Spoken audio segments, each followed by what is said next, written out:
হয়তো দেখিবে চেয়ে সুদর্শন উড়িতেছে সন্ধ্যার বাতাসে, হয়তো শুনিবে এক লক্ষ্মী প্যাঁচা ডাকিতেছে শিমুলের ডালে বসে, হয়তো খয়ের ধান ছড়াইতেছে শিশু এক উঠানের ঘাসে, রূপসার ঘোলা জলে হয়তো কিশোর এক সাদা ছেঁড়া পালে, ডিঙা বাহে রাঙা মেঘ সাতরায় আসিতেছে নীরে, দেখিবে ধবল বক আমারই পাবে তুমি ইহাদের ভিড়ে।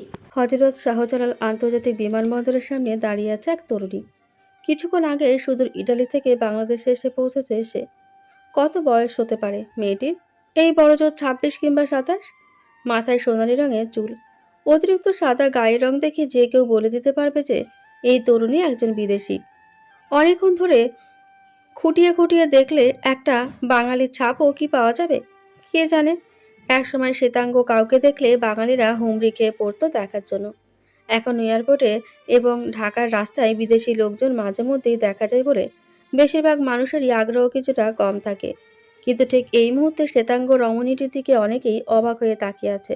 তার কারণ, একজন বিদেশিনীর কণ্ঠে বিশুদ্ধ বাংলায় স্পষ্ট উচ্চারণে জীবনানন্দের কবিতা বোধহয় কোশপিন কালেও শোনেনি কেউ। নৈশীর কাছে বাংলাদেশ ছিল রূপকথার গল্পের মতো।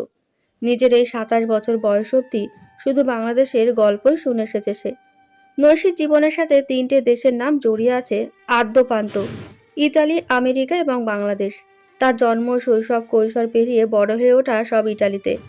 আমেরিকা পিতৃভূমি, সেখানেও যাওয়া হয়েছে বহুবার। কিন্তু মাতৃভূমি বাংলাদেশ ওর কাছে ছিল স্বপ্নের মতো। ছোটবেলা থেকে মায়ের কাছে শুধু গল্পই শোনা হয়েছে এই দেশের। পরিচিত মুখের আশায় চারপাশে তাকিয়ে আস্তে আস্তে হাঁটছিল নৈশী। নারী কণ্ঠে নিজের নাম শুনিয়ে পাশে ফিরে তাকালো ও। এক মুহূর্তের জন্য বিভ্রান্তিতে পড়ল নৈশী। ওর মনে হলো মা দাঁড়িয়ে আছে ওর সামনে। এর আগেও ভিডিও কলে এই মুখটা বহুবার দেখেছে নৈশী, কিন্তু সামনাসামনি হওয়াই প্রথম। আফরোজা বেগম হাসি মুখে এগিয়ে এসে জড়িয়ে ধরল ওকে। নৈশীও আগলে নিল তাকে। আফরোজা বললেন, পাগল মেয়ে, এবার ছাড় আমাকে, বাসায় গিয়ে যতক্ষণ খুশি রাখিস। নৈশী ছাড়ল না আফরোজা বেগমকে, জড়িয়ে ধরে রেখেই বলল, মা বলতো খালারাও নাকি ঠিক মায়ের মতোই হয়। আজ মনে হচ্ছে মা ভুল কিছু বলেনি। তোমার শরীর থেকে খুব সুন্দর একটা স্মেল পাচ্ছি, ঠিক যেমনটা পেতাম মায়ের থেকে। আর একটু ধরে রাখি প্লিজ খালামণি। এই মেয়ে তো দেখি সত্যি পাগল। আচ্ছা বাসায় যাই আগে, তারপর সারাদিন ধরে বসে থাকিস। এখন অনেকটা পথ জার্নি করে যেতে হবে কিন্তু। তুমি একা যে এখানে, সাথে কেউ আসেনি? এসেছে তো, সাব্বির এসেছে আমার সাথে, আন্দালিবও আছে। আফরোজা বেগমের দুই ছেলে, বড় ছেলে সার্জিম আর ছোট ছেলে সাব্বির। এদের দুজনকেই নৈশী চেনে, তাই স্বভাবত যে প্রশ্নটা আসার কথা সেটাই করলো ও। আন্দালিব? আন্দালিবকে? তোর সার্জিম ভাইয়ের ফ্রেন্ড, তোকে নিয়ে আসার জন্য সার্জিমের সাথে আসার কথা ছিল, কিন্তু হঠাৎ করে অফিসিয়াল কাজে ওকে থাইল্যান্ড যেতে হলো, তাই আন্দালিবকে সাথে নিয়ে এসেছি।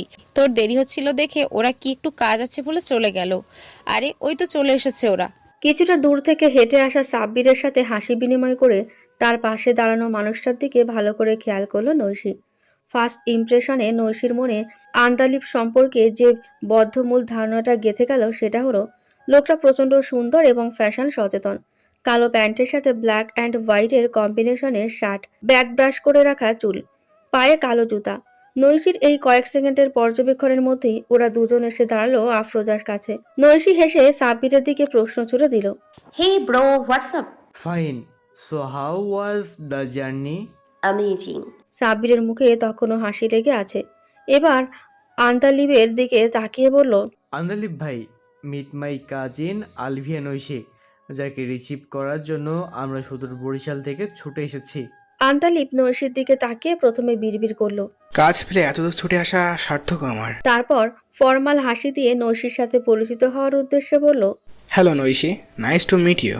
So how are you? আশেপাশের মানুষকে হুটহাট ভড়কে দিতে ভালোই লাগে নৈশীর। আন্তালিবকে কিছুটা চমকে দিতেই ও বিশুদ্ধ বাংলা ভাষায় বলল, আলহামদুলিল্লাহ ভালো আছি। ও মাই গড, কোনো ফরেনারের মুখে এত ভালো বাংলা উচ্চারণ আমি প্রথমবার শুনলাম। আন্তালিবের কথায় প্রত্যুত্তরে নৈশী শুধুই হাসলো। ওর হয়ে উত্তরটা দিল সাব্বির। আন্দালিব ভাই, তুমিও চমকেছ? নৈশে আপু একেবারে বাংলাদেশির মতো করেই বাংলা বলতে পারে। তাছাড়া এমন এমন বাংলা শব্দও নৈশে আপু জানে, যেগুলো সম্ভবত তুমিও জানো না। Beauty with brain. দুপুর তো অলমোস্ট হয়ে এলো, এখন আবার ৫-৬ ঘন্টা জার্নি। দুপুরের খাবারটা বরং খেয়েই রওনা হই, কি বলো আম্মু? আফরোজা বেগম সহমত হলেন ছেলের কথায়। ধারে কাছের একটা রেস্টুরেন্টে দুপুরের খাবার খেতে ঢুকলো ওরা। নিরিবিলি কর্নারের দিকে একটা টেবিল দখল করলো ওরা। ওদের দেখে ওয়েটার এগিয়ে এলো। আন্তালিব মেনু কার্ড নৈশির দিকে এগিয়ে দিয়ে বলল, নৈশি, আজ যেহেতু বাংলাদেশে আপনার প্রথম দিন, তাই অর্ডারটা আপনার পছন্দ মতোই হোক। আপনার কিছু খেতে ইচ্ছা করলে নির্দ্বিধায় বলতে পারেন। ব্রুশেটা। ও মাই গড, কি বলেন এইমাত্র? ব্রুশেটা একটা ইটালিয়ান খাবার, ওইটাই খেতে ইচ্ছে করছে, কিন্তু বোধহয় ওটা এখানে পাওয়া যাবে না। থ্যাঙ্কস গড, ওটা খাবারের নাম। আমি তো ভেবেছিলাম আপনি বোধহয় ইতালিয়ান ভাষায় গালি দিচ্ছেন। নৈশি হেসে ফেলল। আফরোজা বেগম কপট রাগ দেখিয়ে আন্তালিবকে বললেন, এই ছেলে সবখানে শুধু ফাজলামি। জলদি খাবারের অর্ডার দে, খাবার শেষ করে আবার রওনা দিতে হবে। আন্তালিব আর সাব্বিরের পছন্দে অর্ডার করা হলো শেষ পর্যন্ত। খেতে খেতে কোনো এক অজানা অমোঘ আকর্ষণে নৈশির ওপর থেকে নজর সরাতে পারছিল না আন্তালিব। আলাপ জমানোর উদ্দেশ্যে আবার কথা বলে উঠল, সরি নৈশি, আপনাকে আজ ব্রুশেটা খাওয়াতে পারলাম না, তবে একদিন একদিন আমি আপনার ইচ্ছাটা অবশ্যই পূরণ করব। এতটা কনফার্ম হয়ে বলাটা বোধহয় ঠিক হলো না। কাল কি হবে কে জানে। আপনি বরং ইনশাল্লাহ বলে শুরু করুন। ইনশাল্লাহ একদিন খাওয়াবো। খাওয়া শেষ করে ওরা যখন রওনা হলো তখন দুপুরের আলো ঢলতে শুরু করেছে মাত্র।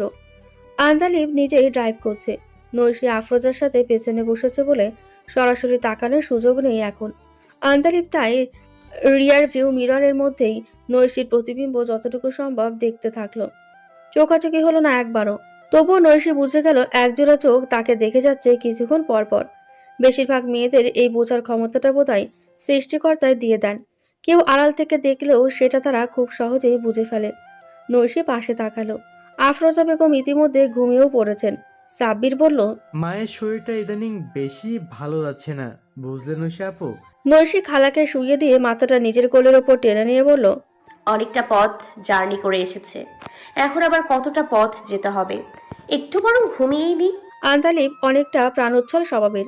পরিচিত হোক বা অপরিচিত, যে কোনো মানুষের সাথে খুব অল্প সময়ে আলাপ জমিয়ে ফেলতে জুড়ি নেই তোর। কিন্তু আজ এই বিদেশিনীর সাথে সাথে আলাপটা ঠিক এগোচ্ছে না, বারবার তাল কেটে যাচ্ছে। আরেকবার তাই নৈশির মনোযোগ আকর্ষণের চেষ্টা করলো ও। বোর লাগছে নৈশি, মিউজিক প্লে করি? আপনার পছন্দের কোনো প্লে লিস্ট থাকলে দিতে পারেন। আসলে জার্নিতে গান শোনা হয় না আমার। কেন, গান শুনতে ভালো লাগে না? অ্যাকচুয়ালি মা জার্নিতে গান শোনা একদম লাইক করতেন না।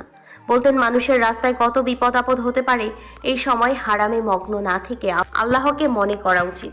আবারও নৈশির কাছে ক্লিন বোল্ড হতে হতে নিজেকে সামলে নিল আন্তালিব। মায়ের কথা খুব মেনে চলতেন নিশ্চয়ই? সব মেনে চলেছি বলবো না, তবে মায়ের আদর্শ যতটা সম্ভব মনে প্রাণে ধারণ করার চেষ্টা করেছি সব সময়। সেজন্যই বোধহয় ছোটবেলা থেকে পশ্চিমা সংস্কৃতিতে বেড়ে উঠলেও আমার মানসিকতা বেশিরভাগ ক্ষেত্রেই আর ৫-১০টা বাঙালি মেয়ের সাথে মিলে যায়। ওদের আলাপ চলতে থাকলো। সাব্বির স্মার্টফোনে ডুবে থাকলেও মাঝে মাঝে ওদের সাথে আলাপে যোগ দিল। কথা বলতে বলতে ঘন্টাখানেকের মধ্যেই আন্তালিব অনুধাবন করলো নৈশি আসলে আপাদমস্তক প্রেমে পড়ে যাওয়ার মতোই একটা মেয়ে। সাব্বিরের সকাল শুরু হয় দুপুর 12:30টায় ব্রেকফাস্ট করার মাধ্যমে। মাস্টার্স কমপ্লিট করার পর গত 4 মাস ধরে বেশিরভাগ দিন ওর রুটিন এভাবেই চলছে। আজও তার ব্যতিক্রম হলো না। ঘুম থেকে উঠে ফ্রেশ হয়ে নাস্তার টেবিলে বসলো।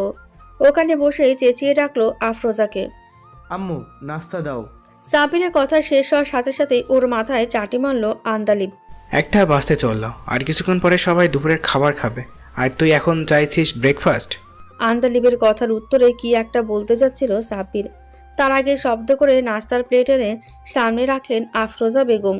নে নাস্তা খা, খেয়ে উদ্ধার কর আমাকে। এক ভাই দিনরাত খেটে মরছে সংসারের জন্য, আরেকজন গায়ে হাওয়া লাগিয়ে ঘুরে বেড়াচ্ছে। এবার ফিরুক সার্জিম, এর একটা হেসনেস তো ওকে করতেই হবে। মা জননী, এসব কি? আজকাল কথায় কথায় বড় ছেলে ভয় দেখো কেন? তোমাকে তো আগেই বলেছি আমাকে দিয়ে এইসব চাকরি বাকরি হবে না, আমি হব বিজনেসম্যান। তুই ব্যবসা শুরু করলে 1 মাসের মধ্যে সেই ব্যবসায় লাল বাতি জ্বলবে। আবারও ইনসাল্ট? আম্মু শোনো, প্রথমেই এরকম নেগেটিভ কথা বলতে নেই। তোমার তো উচিত আমাকে আরও উৎসাহ দেওয়া। এক কাজ করো না আম্মু, নানা তো তোমার নামে অনেক সম্পত্তি দিয়েছেন, ওখান থেকে কিছুটা বিক্রি করে দাও না আমাকে। কথা শেষ করার আগেই প্রচণ্ড শব্দে কয়েকটা বেলুনের বাড়ি পড়ল সাব্বিরের পিঠে। বদমাইশ, তোর সাহস তো কম না, শেষ পর্যন্ত কিনা আমার বাপের বাড়ির সম্পত্তির দিকে নজর দিচ্ছিস। আজ তোর একদিন কি আমার একদিন। ডাইনিং রুমের এই দৃশ্য দেখে দুজন অষ্টাদশী তরুণী খিলখিল শব্দে হেসে উঠল। নারী জাতির নিষ্ঠুরতার পরিচয় যুগে যুগে বহুবার পেয়েছে মানুষ। আজ নিজের এই অপমানে লাস্যময়ী দুই তরুণীকে হাসতে দেখে সাব্বির আরেকবার মানতে বাধ্য হলো, নারী জাতি পাষাণ। আফরোজা দরজার দিকে তাকিয়ে দেখলেন জ্যোতি আর ফাহিমা দাঁড়িয়ে আছে। জ্যোতির উদ্দেশ্যে প্রশ্ন করলেন তিনি। তুই হঠাৎ এই অসময়? নৈশি, আপুর সাথে গল্প করতে এলাম চাচি। আচ্ছা, সকালে খেয়েছিস নাকি তোদেরও দেবো নাস্তা? কি বলো, এই দুপুরবেলা অবধি কেউ না খেয়ে থাকে? আমরা তো আর অলস অকর্মা নই যে দুপুর অবধি মরার মতো ঘুমাবো। সকালেই খেয়ে নিয়েছি আমরা। জ্যোতির শেষের কথাটুকু যে উদ্দেশ্য প্রণোদিতভাবে একজনকে ইঙ্গিত করে বলেছে সেটা বুঝলো সবাই। আন্দালিব সাব্বিরের কাছে গিয়ে বলল, আমার মনে হয় তোর সময়টা সত্যি খারাপ যাচ্ছে রে। হাঁটুর বয়সে মেয়েরাও আজকাল তোকে অপমান করছে। সাব্বির অগ্নি দৃষ্টি হেনে তাকালো জ্যোতির দিকে। জ্যোতি সাব্বিরের চাচাতো বোন, অর্থাৎ ছোট চাচার একমাত্র মেয়ে, এবার ইন্টারমিডিয়েট পড়ে। যেদিন এই মেয়ে পয়দা হয়েছে সেই দিন থেকেই জ্বালানো শুরু করেছে সাব্বিরকে। সাব্বিরের এখনও সেই দিনের কথা মনে আছে। হাসপাতালে জ্যোতিকে দেখতে গিয়ে আবদার করলো ওকে কোলে নেবে। অতি সন্তর্পণে মা ওর কোলে দিলেন জ্যোতিকে। তার ঠিক মিনিট খানেক পরই নিজের পেটের দিকে গরম একটা তরল পদার্থের উপস্থিতি টের পেল সাব্বির। জ্যোতি ওর কোলে মূত্র বিসর্জন দিয়েছিল সেদিন। ব্যাস, সেদিন থেকেই শুরু। তারপর থেকে কারণে অকারণে জেনে বুঝে বহুবার জ্যোতি ওকে জ্বালিয়ে মেরেছে। কাছাকাছি বাসা হওয়াতে জ্যোতির জন্য সুবিধাই হয়েছে সাব্বিরকে নাকানি চুবানি খাওয়াতে। একা বিরক্ত করে জ্যোতির পোষাচ্ছিল না বোধহয়, সেজন্য ফাহিমা নামের এই হেল্পারটিকে জুটিয়ে নিয়েছে বছর দুয়েক আগে। ফাহিমা জ্যোতিদের ভাড়াটিয়া। আগে প্রতিবেশী হিসেবে সখ্যতা থাকলেও একই কলেজে অ্যাডমিশন নেওয়ার পর থেকে দুজনের বন্ধুত্বটা গভীর হয়েছে অনেকটাই। নৈশি আপু কই চাচি? তার রুমে? আরে না, ও তো রান্নাঘরে। আজকাল রান্না বান্না তো সেই সামলাচ্ছে। তোরা খেয়ে যাস কিন্তু আজ দুপুরে। এখানে বস এখন, আমি নৈশিকে পাঠিয়ে দিচ্ছি। নৈশি রান্নাঘরের কাজ গুছিয়ে বসার ঘরে উকি দিল। সবার প্রথমেই ওর নজর এলো আন্দালিব। হাত নেড়ে নেড়ে ফাহিমার উদ্দেশ্যে কি একটা বলছে, আর ফাহিমা হেসে গড়াগড়ি খাচ্ছে। জ্যোতি অবশ্য খুব একটা খেয়াল করছে না আন্দালিবের কথা। তার দৃষ্টি রুমের এক কোণে মোবাইলে ব্যস্ত থাকা সাব্বিরের দিকে। নৈশি যখন রুমে ঢুকলো তখন আন্দালিব সবে আরেকটা জোকস বলা শুরু করেছে। এই জোকসটা কিছুটা অ্যাডাল্ট। ক্লাসরুমে শিক্ষক প্রথম দিন ক্লাস নিচ্ছেন। প্রথমেই সবার সাথে তিনি পরিচিত হতে চাইলেন। একে একে ছেলেদের দাঁড় করিয়ে সবার নাম, রোল এবং হবি মানে শখ জানতে চাওয়া হলো। নাম আর রোল সবাই আলাদা আলাদা বললেও হবি বলল সবাই একই, দিঘিতে শাপলা দেখা। স্যার তো অবাক, সবাই হবি এক হয় কিভাবে। এবার তিনি ক্লাসের সবচেয়ে সুন্দরী মেয়েটাকে দাঁড়াতে বলে তার নাম এবং হবি জিজ্ঞাসা করলো। মেয়েটা উত্তর দিল তার নাম শাপলা এবং হবি দিঘিতে গোসল করা। যোগ শেষ হওয়ার সাথে সাথে ফাহিমা হাসতে হাসতে লুটিয়ে পড়ল যেন। কথার ছলে একটা হাত আন্দালিবের হাতের উপরে রেখে বলল, আন্দালিব ভাই আপনি পারেনও। আন্দালিব সন্তর্পণে নিজের হাতটা ছাড়িয়ে নিয়ে কিছুটা দূরে গিয়ে বসলো। এরকম হুটহাট নারী স্পর্শ ওর কখনোই পছন্দ ছিল না। নিজেদের মধ্যে মশগুল থাকায় নৈশিকে তখনও খেয়াল করেনি ওরা কেউ। নৈশি এবার নিজেই ওর আগমনী বার্তা দিল। সবাই তো বেশ ভালো এনজয় করছে। আন্দালিব চট করে তাকালো নৈশির দিকে। তাকিয়ে আরেকবার ধাক্কা খেলো। অনেকক্ষণ রান্নাঘরে তাপে থেকে ফর্সা মুখে লালচে আভা ফুটে উঠেছে। কি যে মারাত্মক সুন্দর লাগছে সেই মুখ। আন্দালিব মনে মনে বলল, তুই ফিনিশড আন্দালিব। যত দ্রুত সম্ভব এই স্বর্গের অপ্সরাকে নিজের করে নে, নইলে আজীবন পস্তাতে হবে। নৈশি বাংলাদেশে এসেছে আজ 11 দিনের চলছে। ওর প্রতি আন্দালিবের মুগ্ধ দৃষ্টি নৈশি আবিষ্কার করেছিল সেই প্রথম দিনই। কিন্তু আজ মনে হলো একটু বেশি ওর দিকে তাকাচ্ছে আন্দালিব।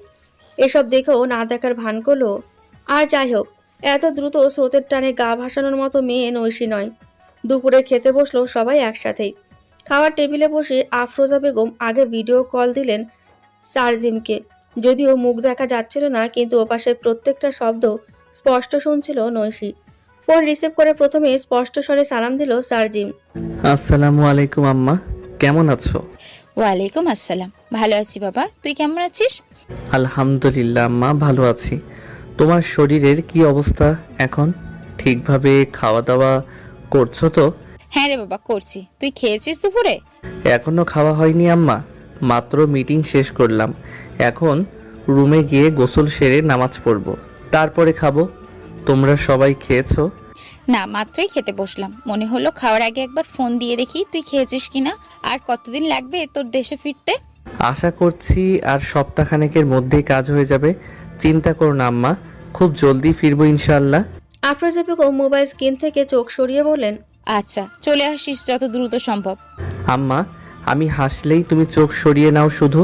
ভয় লাগে রে বাবা, আমার বাবাটার হাসি এত সুন্দর, মাশাআল্লাহ। যদি সেই হাসিতে আমার নজর লেগে যায়। এবার সার্জিমকে কিছু বলার সুযোগ না দিয়ে পাশ থেকে কথা বলে উঠল আন্দালিব।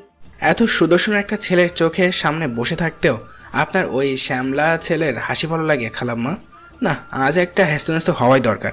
আপনি আজ বলবেন কে বেশি সুন্দর, আমি নাকি সার্জিম? এই আরেকটা পাগল ছেলে। আচ্ছা যা, তুই তুই বেশি সুন্দর। আম্মা, আন্দালিব ওখানে কেন? বদমাইশটা কি ওখানেই ঘাঁটি গেড়েছে? ওকে তো বলেছিলাম আমি না থাকলে মাঝে মধ্যে তোমার খোঁজ নিতে, তাই বলে খাবার খেতে বসে যাবে? বলি, টাকা কি গাছে ধরে? কি এত বড় অপমান! তুই একবার দেশে আয় শালা, দেখে নিব তোকে আমি। আর আমি যত খুশি খাবো এখানে, দেখি তুই কি করতে পারিস। দুপুরের খাবার খেতে খেতে হাসি ঠাট্টা হলো প্রচুর। বলা যায় আন্দালিব একাই কথায় মাতিয়ে রাখলো সবাইকে। কিন্তু নৈশীর কানের কাছে অবিরত বাজতে থাকলো একটি কণ্ঠস্বর। কি যে একটা আছে এই স্বরে, যা ওর ভেতর পর্যন্ত আলোড়ন তুলল। ইতালি থাকাকালীন বহুবার সাব্বির এবং আফরোজা বেগমের সাথে ভিডিও কলে কথা হলেও সার্জিমের সাথে হয়নি কখনো। সার্জিম নিজেই এড়িয়ে যেত বিষয়টা। সাব্বির মাঝে মাঝে ঘুরতে গেলে বা এমনিতে নানা রকম ফ্যামিলি ফটো দিত নৈশীকে, যেখানে সার্জিমকে দেখেছে ও অনেকবার, কিন্তু সার্জিমের কণ্ঠস্বর শোনেনি কখনো। কথায় কথায় সাব্বিরের থেকে জেনেছিল এমনিতে কাছের মানুষদের এবং গুটি কয়েক বন্ধু বান্ধবের সাথে হাসি খুশি থাকলেও বেশিরভাগ ক্ষেত্রে সার্জিম গম্ভীর প্রকৃতির। সব মিলিয়ে নৈশীর কল্পনা প্রসূত মন ধারণা করে নিয়েছিল সার্জিম খুবই গম্ভীর প্রকৃতির মানুষ, যে কথা বলেও কণ্ঠ থেকে রাগ ঝরে ঝরে পড়ে। অবচেতন মনে বোধহয় ওই কণ্ঠস্বর শোনার একটা আকাঙ্ক্ষাও তৈরি হয়েছিল। আজ নিজে সেই ধারণা ভুল প্রমাণিত হয়ে গেল। শান্ত সৌম্য রাশভারী গলার স্বরটা কিছুটা গুরুগম্ভীর হলেও একদমই রাগী বলে মনে হলো না নৈশীর। দুপুরে খাওয়ার পরপরই বিদায় নিল আন্দালিব। যাওয়ার আগে আরেকবার নৈশীর দিকে পূর্ণ দৃষ্টিতে তাকালো। নৈশীও তখন তাকিয়েছিল ওর দিকে। সচরাচর এই পরিস্থিতিতে পড়লে মেয়েরা লজ্জিতভাবে চোখ সরিয়ে নেয়, কিন্তু নৈশী তাকিয়ে থাকলো আন্দালিবের দিকে, মনের মধ্যে চিন্তার ঝড়। আন্দালিব মুগ্ধ দৃষ্টিতে তাকিয়ে আছে ওর দিকে। সে চাহনিতে মুগ্ধতার সাথে আরো কিছু একটা আছে, কিন্তু সেটা কি? অনেকক্ষণ ভেবেও নৈশী বুঝতে পারল না গড়বড়টা ঠিক কোথায়। শেষে আন্দালিবই চোখ সরিয়ে নিল। নৈশীর মনের মধ্যে খচখচে অনুভূতিটা তবুও রয়ে গেল। আজকের আকাশ ঝকঝকে পরিষ্কার, যতদূর চোখ যায় শুধু স্বচ্ছ নীল রং। সেই নীলের মধ্যে ভেসে বেড়াচ্ছে মেঘ, তুলো তুলো মেঘ। মনে হয় এক্ষুনি খপ করে এক টুকরো মেঘ মুখে পুরে নিলেই সেটা হাওয়াই মিঠাইয়ের মতো মিলিয়ে যাবে। নৈশীর মনটা ফুরফুরো হয়ে গেল বাসার বাইরে বের হয়ে। নৈশী বের হয়েছে সাব্বিরকে নিয়ে। দেশের ইতিহাস ঐতিহ্য সম্পর্কে জানার জন্য লম্বা একটা বইয়ের লিস্ট করে রেখেছিল নৈশী। সেই বইগুলো কেনার জন্যই মূলত বের হওয়া। বুক শপে ঢুকে সাব্বির জিজ্ঞাসা করলো, আপু, তোমার কতক্ষণ লাগবে এখানে? দেখে শুনে সব বই কিনতে ঘন্টাখানেক তো লাগবেই। ওকে, তুমি তাহলে বই দেখতে থাকো, আমি একটু কাজ সেরে আসছি। আগে কিন্তু টাকা দিয়ে দিও না, আমি এসে দাম দর করব। ওকে। সাব্বির চলে গেল। নৈশী আপন মনে ডুবে গেল বইয়ের জগতে। হ্যালো নৈশী, কেমন আছো? আপনি এখানে? ওদিকে দিয়ে যাচ্ছিলাম, তোমাকে দেখলাম তখন। কি খবর, একা বের হয়েছো নাকি বাসা থেকে? না তো, সাব্বির আছে সাথে, চলে আসবে এক্ষুনি। নৈশী, যদি খুব ব্যস্ততা না থাকে তাহলে আজ তোমার দুপুরটা আমাকে দেবে? কেন বলুন তো? তেমন বিশেষ কোনো কারণ নেই, খুব ইচ্ছে হলো তোমার সাথে একদিন লাঞ্চ করব। ওই দিন আগে খালামণির বাসায় আমরা একসাথে একবার লাঞ্চ করেছিলাম। আচ্ছা, সে না হয় করেছিলাম, তাই বলে আজ আরেকবার যাওয়া যাবে না? অবশ্যই যাবে, কিন্তু হুট করেই আপনার সাথে দেখা হলো, এর মধ্যেই আপনি আবার লাঞ্চ অফার করছেন। সব মিলিয়ে কেমন একটা খটকা লাগছে। এত খটকা লাগার কিছু নেই সুন্দরী। আচ্ছা, সেদিন তো তোমাকে ব্রুশেটা খাওয়াতে পারলাম না, ধরে নাও আজ সেটা খাওয়ানোর জন্যই নিয়ে যাচ্ছি। এত করে যখন বলছেন যাব, তবে আপনাকে কিছুক্ষণ অপেক্ষা করতে হবে, আমার কিছু বই নিতে হবে। তাছাড়া সাব্বির এসে পড়বে একটু পরে। কিছুক্ষণ কেন, তুমি চাইলে অনন্তকাল ওয়েট করতেও রাজি আছি। বইয়ের পাতায় চোখ রেখে এতক্ষণ যাবৎ কথা বলছিল নৈশী। আন্দালিবের শেষ কথাটুকু শুনে ও চোখ তুলে তাকিয়ে হাসলো। Are you trying to flirt? Not at all. Just trying to impress you. Well, আমাকে ইমপ্রেস করা এতটা সহজ নয়। জানি মূল্যবান যে কোনো কিছু পেতে হলে কঠোর পরিশ্রম করতে হয়। ওকে, তাহলে করতে থাকুন পরিশ্রম, দেখা যাক কি হয়। এনিওয়ে, আমার বই সিলেক্ট করা শেষ। সাব্বিরকে একটা কল দিই তাহলে। কল দিতে হবে না, আমি এসে গেছি। বুক শপের দরজায় দাঁড়িয়ে সাব্বির বলল। পরক্ষণে আন্দালিবকে দেখে নৈশির মতো একই প্রশ্ন করলো ও। আরে আন্দালিব ভাই, আপনি এখানে হঠাৎ? সাব্বিরকে প্রায় একই রকম উত্তর দিল আন্দালিব। নৈশি ওকে দেখে বলল, সাব্বির এসে গেছে তাহলে। আমার বইগুলো সিলেক্ট করা শেষ। কষ্ট করে একটু বাসায় নিয়ে যাবে এগুলো? কেন, তুমি কোথায় যাবে? অ্যাকচুয়ালি আন্দালিব ভাই আমাকে লাঞ্চ ইনভাইট করেছে আজ। তিনি আমাকে ব্রু সেটা খাওয়াতে চান। ও ওকে, আমি নিয়ে যাচ্ছি। খুঁটিনাটি বিষয় যেসব মানুষ তেমন খেয়াল করে না সেসব কেন জানি নৈশির চোখে পড়ে যায় খুব সহজে। যেমন এইমাত্র কিছুটা গম্ভীর হয়ে যাওয়া সাব্বিরের মুখটা দেখে নৈশি বুঝে গেল আন্তালিবের সাথে ওর লাঞ্চে যাওয়ার কথা শুনে সাব্বির তেমন খুশি নয়। নৈশি বইয়ের দাম মিটিয়ে সেগুলো সাব্বিরের কাছে দিয়ে আন্তালিবের সাথে বের হলো। প্রায় 2 ঘন্টা ড্রাইভ করার পর অবশেষে রেস্টুরেন্টে পৌঁছালো ওরা। আন্তালিব সত্যিই ব্রুশেটা অর্ডার করলো নৈশির জন্য। তোমাকে একটা প্রশ্ন করি। জি করুন। তখন বুকশপে বললে তোমার খটকা লাগছে। হঠাৎ দেখা হওয়ার পর পরিচিত একজন আরেকজনকে লাঞ্চ অফার করতেই পারে, এতে খটকা কেন লাগলো তোমার? কারোর সাথে পরিচয় কিংবা কথোপকথন যদি আমার মনে একাধিক প্রশ্ন তৈরি করে, তখনই আসলে আমার খটকাটা লাগে। আপনার সাথে আজ যখন হুট করে দেখা হলো, তখনই প্রথম প্রশ্নটা মনে এলো, এই দেখাটা কি সত্যি কাকতালীয়? এতদিন আপনি আমাকে আপনি করে সম্বোধন করলেও আজ করলেন তুমি বলে। তখনই দ্বিতীয় প্রশ্নটা মাথায় এলো, এই হুট করে তুমি বলাটা কি শুধুই মনের ভুল নাকি সবটা ইচ্ছাকৃত? তৃতীয় প্রশ্নটা মাথায় এলো যখন আপনি আমাকে লাঞ্চ অফার করলেন। হুট করে হঠাৎ দেখায় আলাপচারিতা পর্যন্ত ঠিক আছে, কিন্তু একসাথে সময় কাটানোর প্রস্তাব দেওয়াটা একটু কেমন জানি। তখনই মনে হলো, এই একসাথে লাঞ্চ করার প্রস্তাব দেওয়াটা হুট করে বলা নাকি পূর্ব পরিকল্পিত? চতুর্থ প্রশ্নটা মনে হলো এইমাত্র। আপনি 2 ঘন্টা জার্নি করে আমাকে এই রেস্টুরেন্টে নিয়ে এলেন এবং ব্রুশেটা অর্ডার করলেন। এর আগেও কয়েকটা রেস্টুরেন্টে আমরা ফেলে এসেছি, সেগুলোতে না গিয়ে আপনি এখানেই নিয়ে এলেন। মানে আপনি আগে থেকেই খোঁজ নিয়েছিলেন যে এখানে ব্রুশেটা পাওয়া যায়। কথা হলো, আমাকে হঠাৎ এত ইমপ্রেস করার প্রয়োজন কেন পড়লো আপনার? এই সব প্রশ্ন মাথায় জট পাকিয়ে খটকা তৈরি করেছে মূলত। আপনি এখন কি বুঝতে পেরেছেন নাকি আরো বোঝাতে হবে? আরেকবার নৈশির কাছে ক্লিন বোল্ড হয়ে আন্তালিব জিম মেরে গেল। ও সকাল থেকে আজ সার্জিমদের বাড়ির আশেপাশে ছিল। শুধু আজ না, গত 2 দিন ধরে সময় পেলেই ও সামজিদদের বাড়ির আশেপাশে ঘুরঘুর করেছে। নৈশি বের হবে বাসা থেকে এই আশায়। নৈশি যখন সাব্বিরের সাথে বের হলো, আন্তালিবও তখন পিছু নিল ওদের। নৈশির সাথে হুট করে দেখা হয়ে যাওয়ার ভান করা, তুমি বলে সম্বোধন করে আরেকটু ফ্রি হওয়ার চেষ্টা করা, ওকে লাঞ্চ অফার করা, এমনকি নির্দিষ্ট ওই রেস্টুরেন্টটাতে এসে খাবার অর্ডার করা, সবটাই খুব সুন্দর করে গুছিয়ে করার জন্য আন্দালিব প্ল্যান করেছে আরো 2 দিন আগে। ভেবেছিল এত নিখুঁত অভিনয় দেখে নৈশি বুঝতেই পারবে না যে সবটা পূর্ব পরিকল্পিত ছিল। অথচ মেয়েটা ঠিক বুঝে ফেললো যে আন্দালিব পুরো ব্যাপারটা প্ল্যান করে ঘটিয়েছে এবং কথায় কথায় সেটা বুঝিয়েও দিল আন্দালিবকে। না, এই মেয়ের সাথে অভিনয়ে যাওয়া আর ঠিক হবে না। মনের কথাগুলো সরাসরি বলতে হবে এবার থেকে। যেহেতু ধরা পড়েই গেছে আন্তালিব, তাই আর ভনিতাই গেল না, সরাসরি বলল, সরি, তোমার সাথে কিছুক্ষণ টাইম স্পেন্ড করার লোভে এত প্ল্যান করলাম, তবুও শেষ রক্ষা হলো না। দেখো, ঠিক ধরা পড়ে গেলাম। অথচ এত ড্রামা করার কোনো প্রয়োজন ছিল না। আপনি একবার আমাকে ফোন করে যদি দেখা করতে চাইতেন, আমি রাজি হয়ে যেতাম। সেটাই ভুল হয়ে গেল। আরও একটা ভুল আমি করেছি, পারমিশন ছাড়াই তোমাকে তুমি করে বলা শুরু করে দিয়েছি। অবশ্য তোমার আপত্তি থাকলে আবার আপনিতে ফিরে যাব। না থাক, সময়ের সাথে সাথে সম্বোধন বদলাবে, এটাই তো স্বাভাবিক। তাছাড়া এমনিতেও আমি আপনার থেকে বয়সে অনেকটা ছোট, তাই তুমি করেই বলুন। এই যে এসে গেছে তোমার ব্রুশেটা। তুমি এক কাজ করতে পারো নৈশি, তোমার প্রিয় সব কিছু লিস্ট আমাকে দিতে পারো। যেমন ধরো তোমার প্রিয় ফুল, প্রিয় বই, শখ। আচ্ছা, এসব জেনে আপনি কি করবেন? মাঝে মাঝে তোমাকে সারপ্রাইজ দেব। সারপ্রাইজ দিতে আমার খুব ভালো লাগে। কিন্তু আমার সারপ্রাইজ পেতে ভালো লাগে না। ও মাই গড, এই প্রথম কোনো মেয়ে দেখলাম যার সারপ্রাইজ পেতে ভালো লাগে না। হয়তো আমি এক্সেপশনাল। সেরকমই মনে হচ্ছে। আচ্ছা, তোমার বয়ফ্রেন্ড কখনো তোমাকে সারপ্রাইজ দেয়নি? আবারও ভনিতা, আপনি এমনি সরাসরি আমাকে প্রশ্ন করতে পারেন যে আমার বয়ফ্রেন্ড আছে কিনা। Again sorry. It's okay, but এত বেশি সরি যাতে না বলতে হয় সেদিকে খেয়াল রাখবেন, নইলে সরিটা এক সময় একেবারে সস্তা হয়ে যাবে। এনিওয়ে, একটা প্রশ্ন করি আপনাকে। Please go on.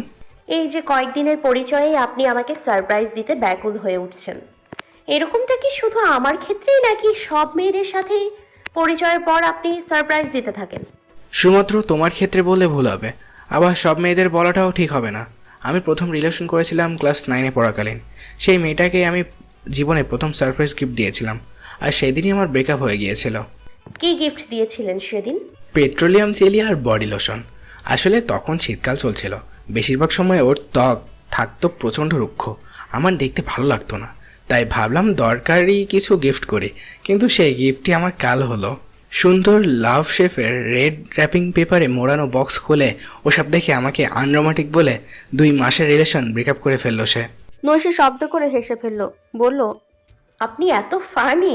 সেটাই তো সমস্যা, কিছু কিছু ক্ষেত্রে আমি চাইলেও সিরিয়াস হতে পারি না। এতে খুব একটা প্রবলেম দেখছি না, সবার যে সিরিয়াস পারসন হতে হবে এমন তো কোনো কথা নেই। আপনাকে বরং এটাই বেশি স্যুট করছে। তাছাড়া যে সব ছেলেদের সেন্স অফ হিউমার ভালো, আজকালকার মেয়েরা তাদের প্রতি বেশি ইমপ্রেসড হয়, লাইক করে। মেয়েরা ফানি ছেলেদের লাইক করে, তবে সেটা শুধু ফ্রেন্ড কিংবা বয়ফ্রেন্ড হিসেবে। হাজব্যান্ড হিসেবে তারা সবসময় সিরিয়াস টাইপের ছেলে চায়। নিজের হাজব্যান্ডের বাইরে মেয়েদের হাসাচ্ছে, সেটা বেশিরভাগ ওয়াইফরাই ঠিক মেনে নিতে পারে না, শেষে সন্দেহ করে বসে অকারণেই। আপনি কথাটা খুব একটা ভুল বলেননি, তবে এক্সপেকশনালও আছে। কিন্তু কিছু মেয়েরা আছে যারা তার হাজবেন্ডকে খুব বেশি বিশ্বাস করে। বুঝলাম। আচ্ছা, যদি প্রশ্ন করি, তুমি এই 2 ধরনের ছেলেদের মধ্যে কোন দলের অন্তর্ভুক্ত? মাঝামাঝি। আমি কাউকে অন্ধের মতো বিশ্বাস করি না, আবার অল্পতে সন্দেহ করাও শুরু করি না। কোনো ইস্যু তৈরি হলে আমি চোখ কান খোলা রেখে পুরো ঘটনা পর্যবেক্ষণ করি, তারপরে সিদ্ধান্ত নিই। এনিওয়ে, আপনার সাথে আজ সময় কাটিয়ে ভালো লাগলো। অনেকটা সময় চলে গেছে, এখন বোধহয় আমাদের ওঠা উচিত।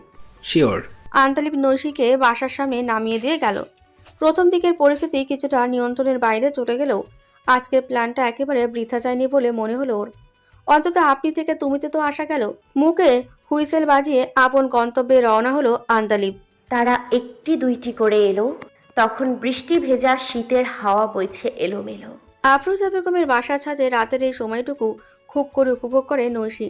বাড়িটা মফস্বলের দিকে হওয়ায় তেমন হইচই বা গাড়ি ঘোড়ার আওয়াজ নেই। আশেপাশে বড় বড় গাছ আছে।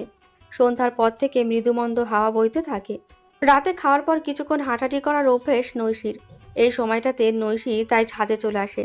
মাঝে মধ্যে আফরোজা বেগম এসে সঙ্গ দেন ওর সাথে। আর ছাদে এসে এই একটা ব্যাপার বেশ মুগ্ধ করলো নৈশীকে। অন্ধকারে গাছের আনাচে কানাচে অনেকগুলো জোনাকি পোকা বিক্ষিপ্তভাবে ঘুরে বেড়াচ্ছে। সৃষ্টিকর্তা প্রদত্ত তাদের নিজস্ব সবুজাভ আলো জ্বলছে আর নিভছে ক্রমাগত। ও আপন মনে আবৃত্তি করতে থাকলো।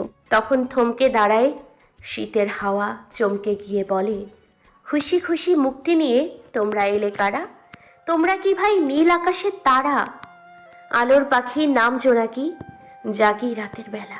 নৈশী প্রথমবার যখন জোনাকে দেখেছিল তখন ওর বয়স 6। সেবার বাবা মায়ের সাথে আমেরিকায় গিয়েছিল। নৈশীর চাচার একটা বাগান বাড়ি ছিল। ঘন জঙ্গলের বুক চিরে এঁকে বেঁকে চলে যায় হাইওয়ে। সেই রোডের একপাশে বিশাল আকৃতির বাগান বাড়ি। এই রকমই শীতল হাওয়া বইছিল সেদিন। রাতে আড্ডা দিতে সবাই ছাদে উঠল।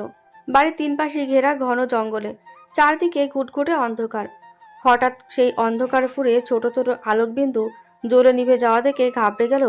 অল্প দূরত্বে দাঁড়িয়ে থাকা মাকে টেনে এই আশ্চর্য দৃশ্য দেখালো। সেদিন জোনাকি পোকার দিকে তাকিয়ে এই কবিতাটাই আবৃত্তি করেছিল ওর মা আয়েশা। নৈশী মন্ত্রমুগ্ধের মতো শুনছিল কবিতাটা। সেদিন মায়ের থেকে জোনাকি সম্পর্কে জেনেছিল নৈশী। কোমল শিশু মনের বোধহয় কিছুটা ইচ্ছে হয়েছিল জোনাকি হওয়ার। সাধারণত এত ছোটবেলার স্মৃতি মানুষের মনে থাকে না, কিন্তু নৈশীর মনে সেদিন সেই মুহূর্তটুকু গেঁথে থাকবে আজন্মকাল। নৈশীর একা থাকার সময়টুকুতে ওর সবচেয়ে প্রিয় কাজ হলো মায়ের স্মৃতিচারণ করা। নৈশীর মায়ের পুরো নাম আফিয়া আঞ্জুম আয়েশা, জন্মস্থান বরিশাল। নৈশীর নানা আতিউর রহমান পেশায় ছিলেন একজন কলেজের অধ্যক্ষ। আতিউর রহমানের 1 ছেলে এবং 2 মেয়ে, মধ্যে আয়েশা ছিল সবচেয়ে ছোট। বড় 2 ভাই বোন বাবার ভয়ে সারাক্ষণ তটস্থ হয়ে থাকলেও আয়েশা ছিল ব্যতিক্রম। ছোটবেলা থেকে অদম্য এক জেদ ছিল ওর মধ্যে। নিজের জেদে সবসময় অটল সে। সবাই বলতো স্বভাবের দিক থেকে একেবারে বাবার মতোই হয়েছে আয়েশা। বাড়ির সবচেয়ে ছোট সদস্য বিধায় কিছুটা ছাড়ও দেওয়া হতো অবশ্য। আফরোজা বেগমের যখন বিয়ে হলো, আয়েশা তখন 8-এ পড়ে। বিয়ের মাস দুয়েক পর স্বামীর সঙ্গে আফরোজা বেগম পাড়ি জমালেন ইতালিতে। দুই বোনের মধ্যে বেশ ভালো একটা বয়সের পার্থক্য থাকলেও সখ্যতা ছিল চোখে পড়ার মতো। আফরোজা বেগম দেশ ছেড়ে চলে যাওয়ার পর আয়েশা একা হয়ে পড়ল একেবারে। বিয়ের 2 বছর পরে সার্জিম হলো। তারও 1 বছর পরে আফরোজা বেগম বাবার কাছে অনুরোধ করলেন অন্তত কয়েক মাসের জন্য যেন আয়েশাকে তার কাছে ইতালিতে পাঠানো হয়। আতিউর রহমান রাজি হলেন।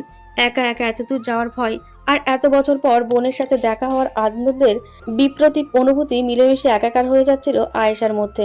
ওখানকার এয়ারপোর্টে পৌঁছে আয়েশার দিশেহারা চোখ যখন পরিচিত কাউকে খুঁজছিল, তখন কয়েক মুহূর্তের জন্য ষোড়শী আয়েশার মনে হয়েছিল বোধহয় বিদেশ বিভুঁয়ে হারিয়ে যাবে সে।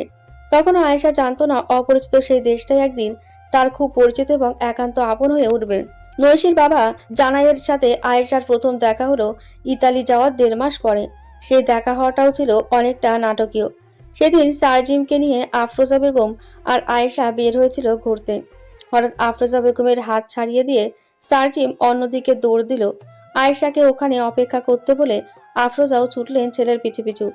আয়েশার একা দাঁড়িয়ে থাকতে আনইজি লাগছিল বলে কিছুক্ষণ পরে আফরোজা বেগম যেদিকে গিয়েছেন সেই পথ ধরে এগিয়ে গেল আয়েশাও। অনেকক্ষণ যাবৎ খোঁজাখুঁজি করার পরেও যখন বোনকে খুঁজে পাওয়া গেল না, অতঃপর আয়েশা বুঝতে পারলো সে হারিয়ে গেছে। পার্কের পাশে একটা বেঞ্চিতে বসে হাপুস নয়নে কাঁদতে শুরু করলো সে। অপরিচিত লোকজন হেঁটে যাচ্ছে পাশ থেকে। এদের মধ্যে অনেকে কান্নারত মেয়েটির দিকে এক পলক তাকালেও সাহায্যের জন্য এগিয়ে এলো না কেউ। বিকেল গড়িয়ে সন্ধে নামলো। আয়েশার এবার ভয় লাগতে শুরু করলো। সন্ধ্যা সেই আলো আধারিতে সুদর্শন এক পুরুষ এসে দাঁড়ালো ওর সামনে। ফরবার করে ইংরেজি ভাষায় কতগুলো কথা বললো, যা অধিকাংশই বুঝলো না আয়েশা। শুধু এতটুকু বুঝলো যে লোকটা ওর কান্নার কারণ জানতে চাইছে। আর লোকটা শেষের কথাটুকু বুঝলো, ও ক্যান আই হেল্প ইউ। আয়েশার মাথায় তখন দুশ্চিন্তায় শুয়োপোকারা কিলবিল করছে। রাত হয়ে গেছে, এখন বাসায় কিভাবে যাবে, কখন পৌঁছাতে পারবে, আদৌ এই অপরিচিত লোকটাকে বিশ্বাস করা ঠিক হবে কিনা, বিশ্বাস করেও বা কি লাভ, ঠিকানা ছাড়া লোকটাকে কিভাবে হেল্প করতে বলবে। দুশ্চিন্তায় মাথার চুল খামচে ধরে চোখ বন্ধ করে ফেললো আয়েশা। লোকটা উদ্বিগ্ন স্বরে বলল, Please cool down. You can trust me. Please tell me what is your problem? Ayesha একটা প্রশ্নের জবাব দিল না, ঝিম মেরে বসে থাকলো শুধু।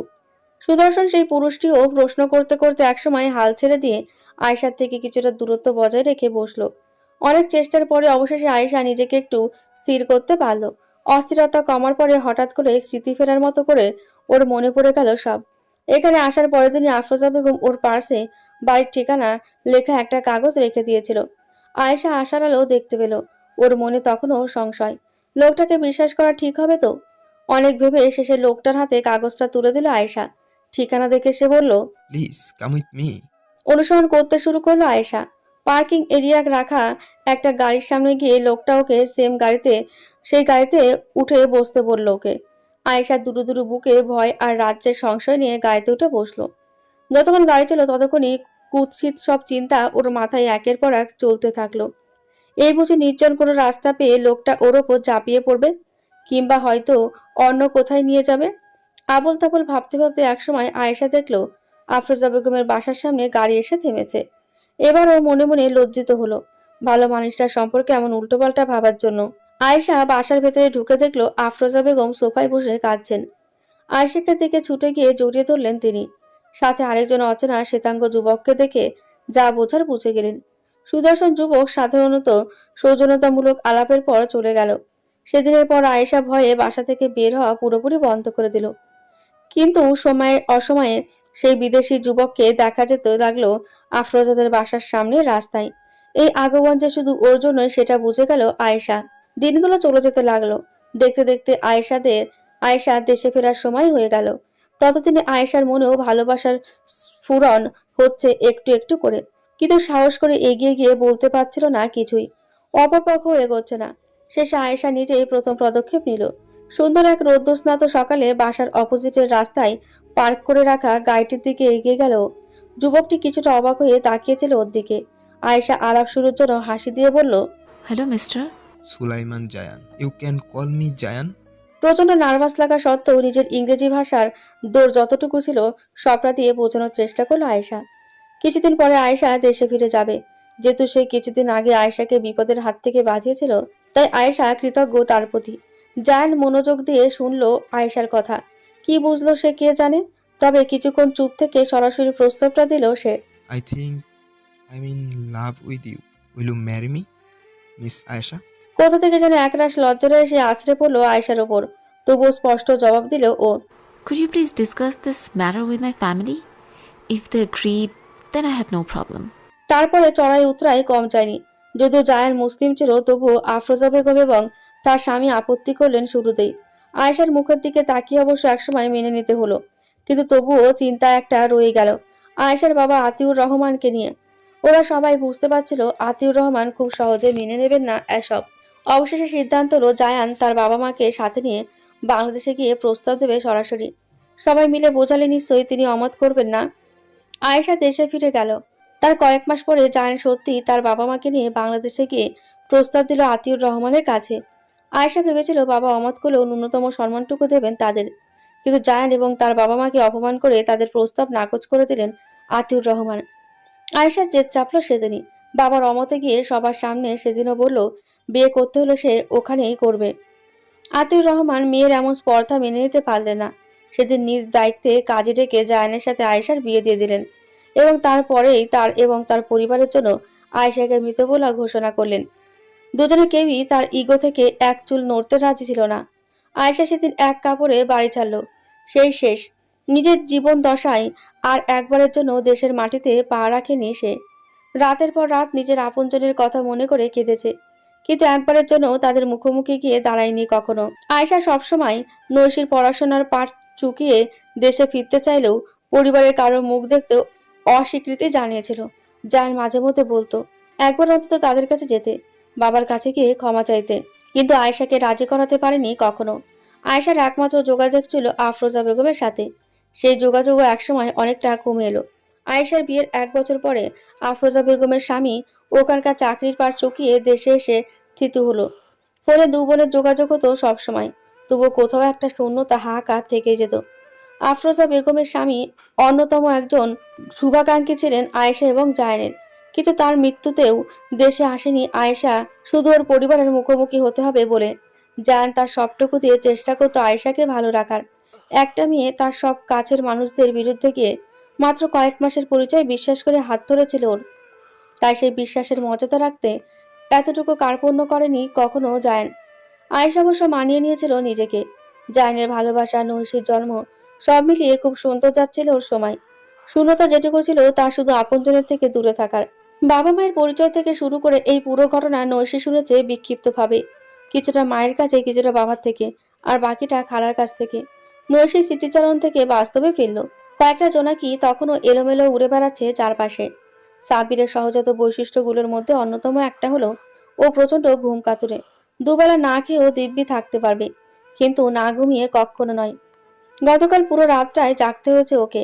ডেনমার্কের একটা রিয়েল এস্টেট কোম্পানির লোগো ডিজাইন করতে হয়েছে সারা রাত জেগে। সকালে ঘুম ঘুম চোখে কোনো রকমে নাস্তা করে তারপর ঘুমাতে গেছে ও।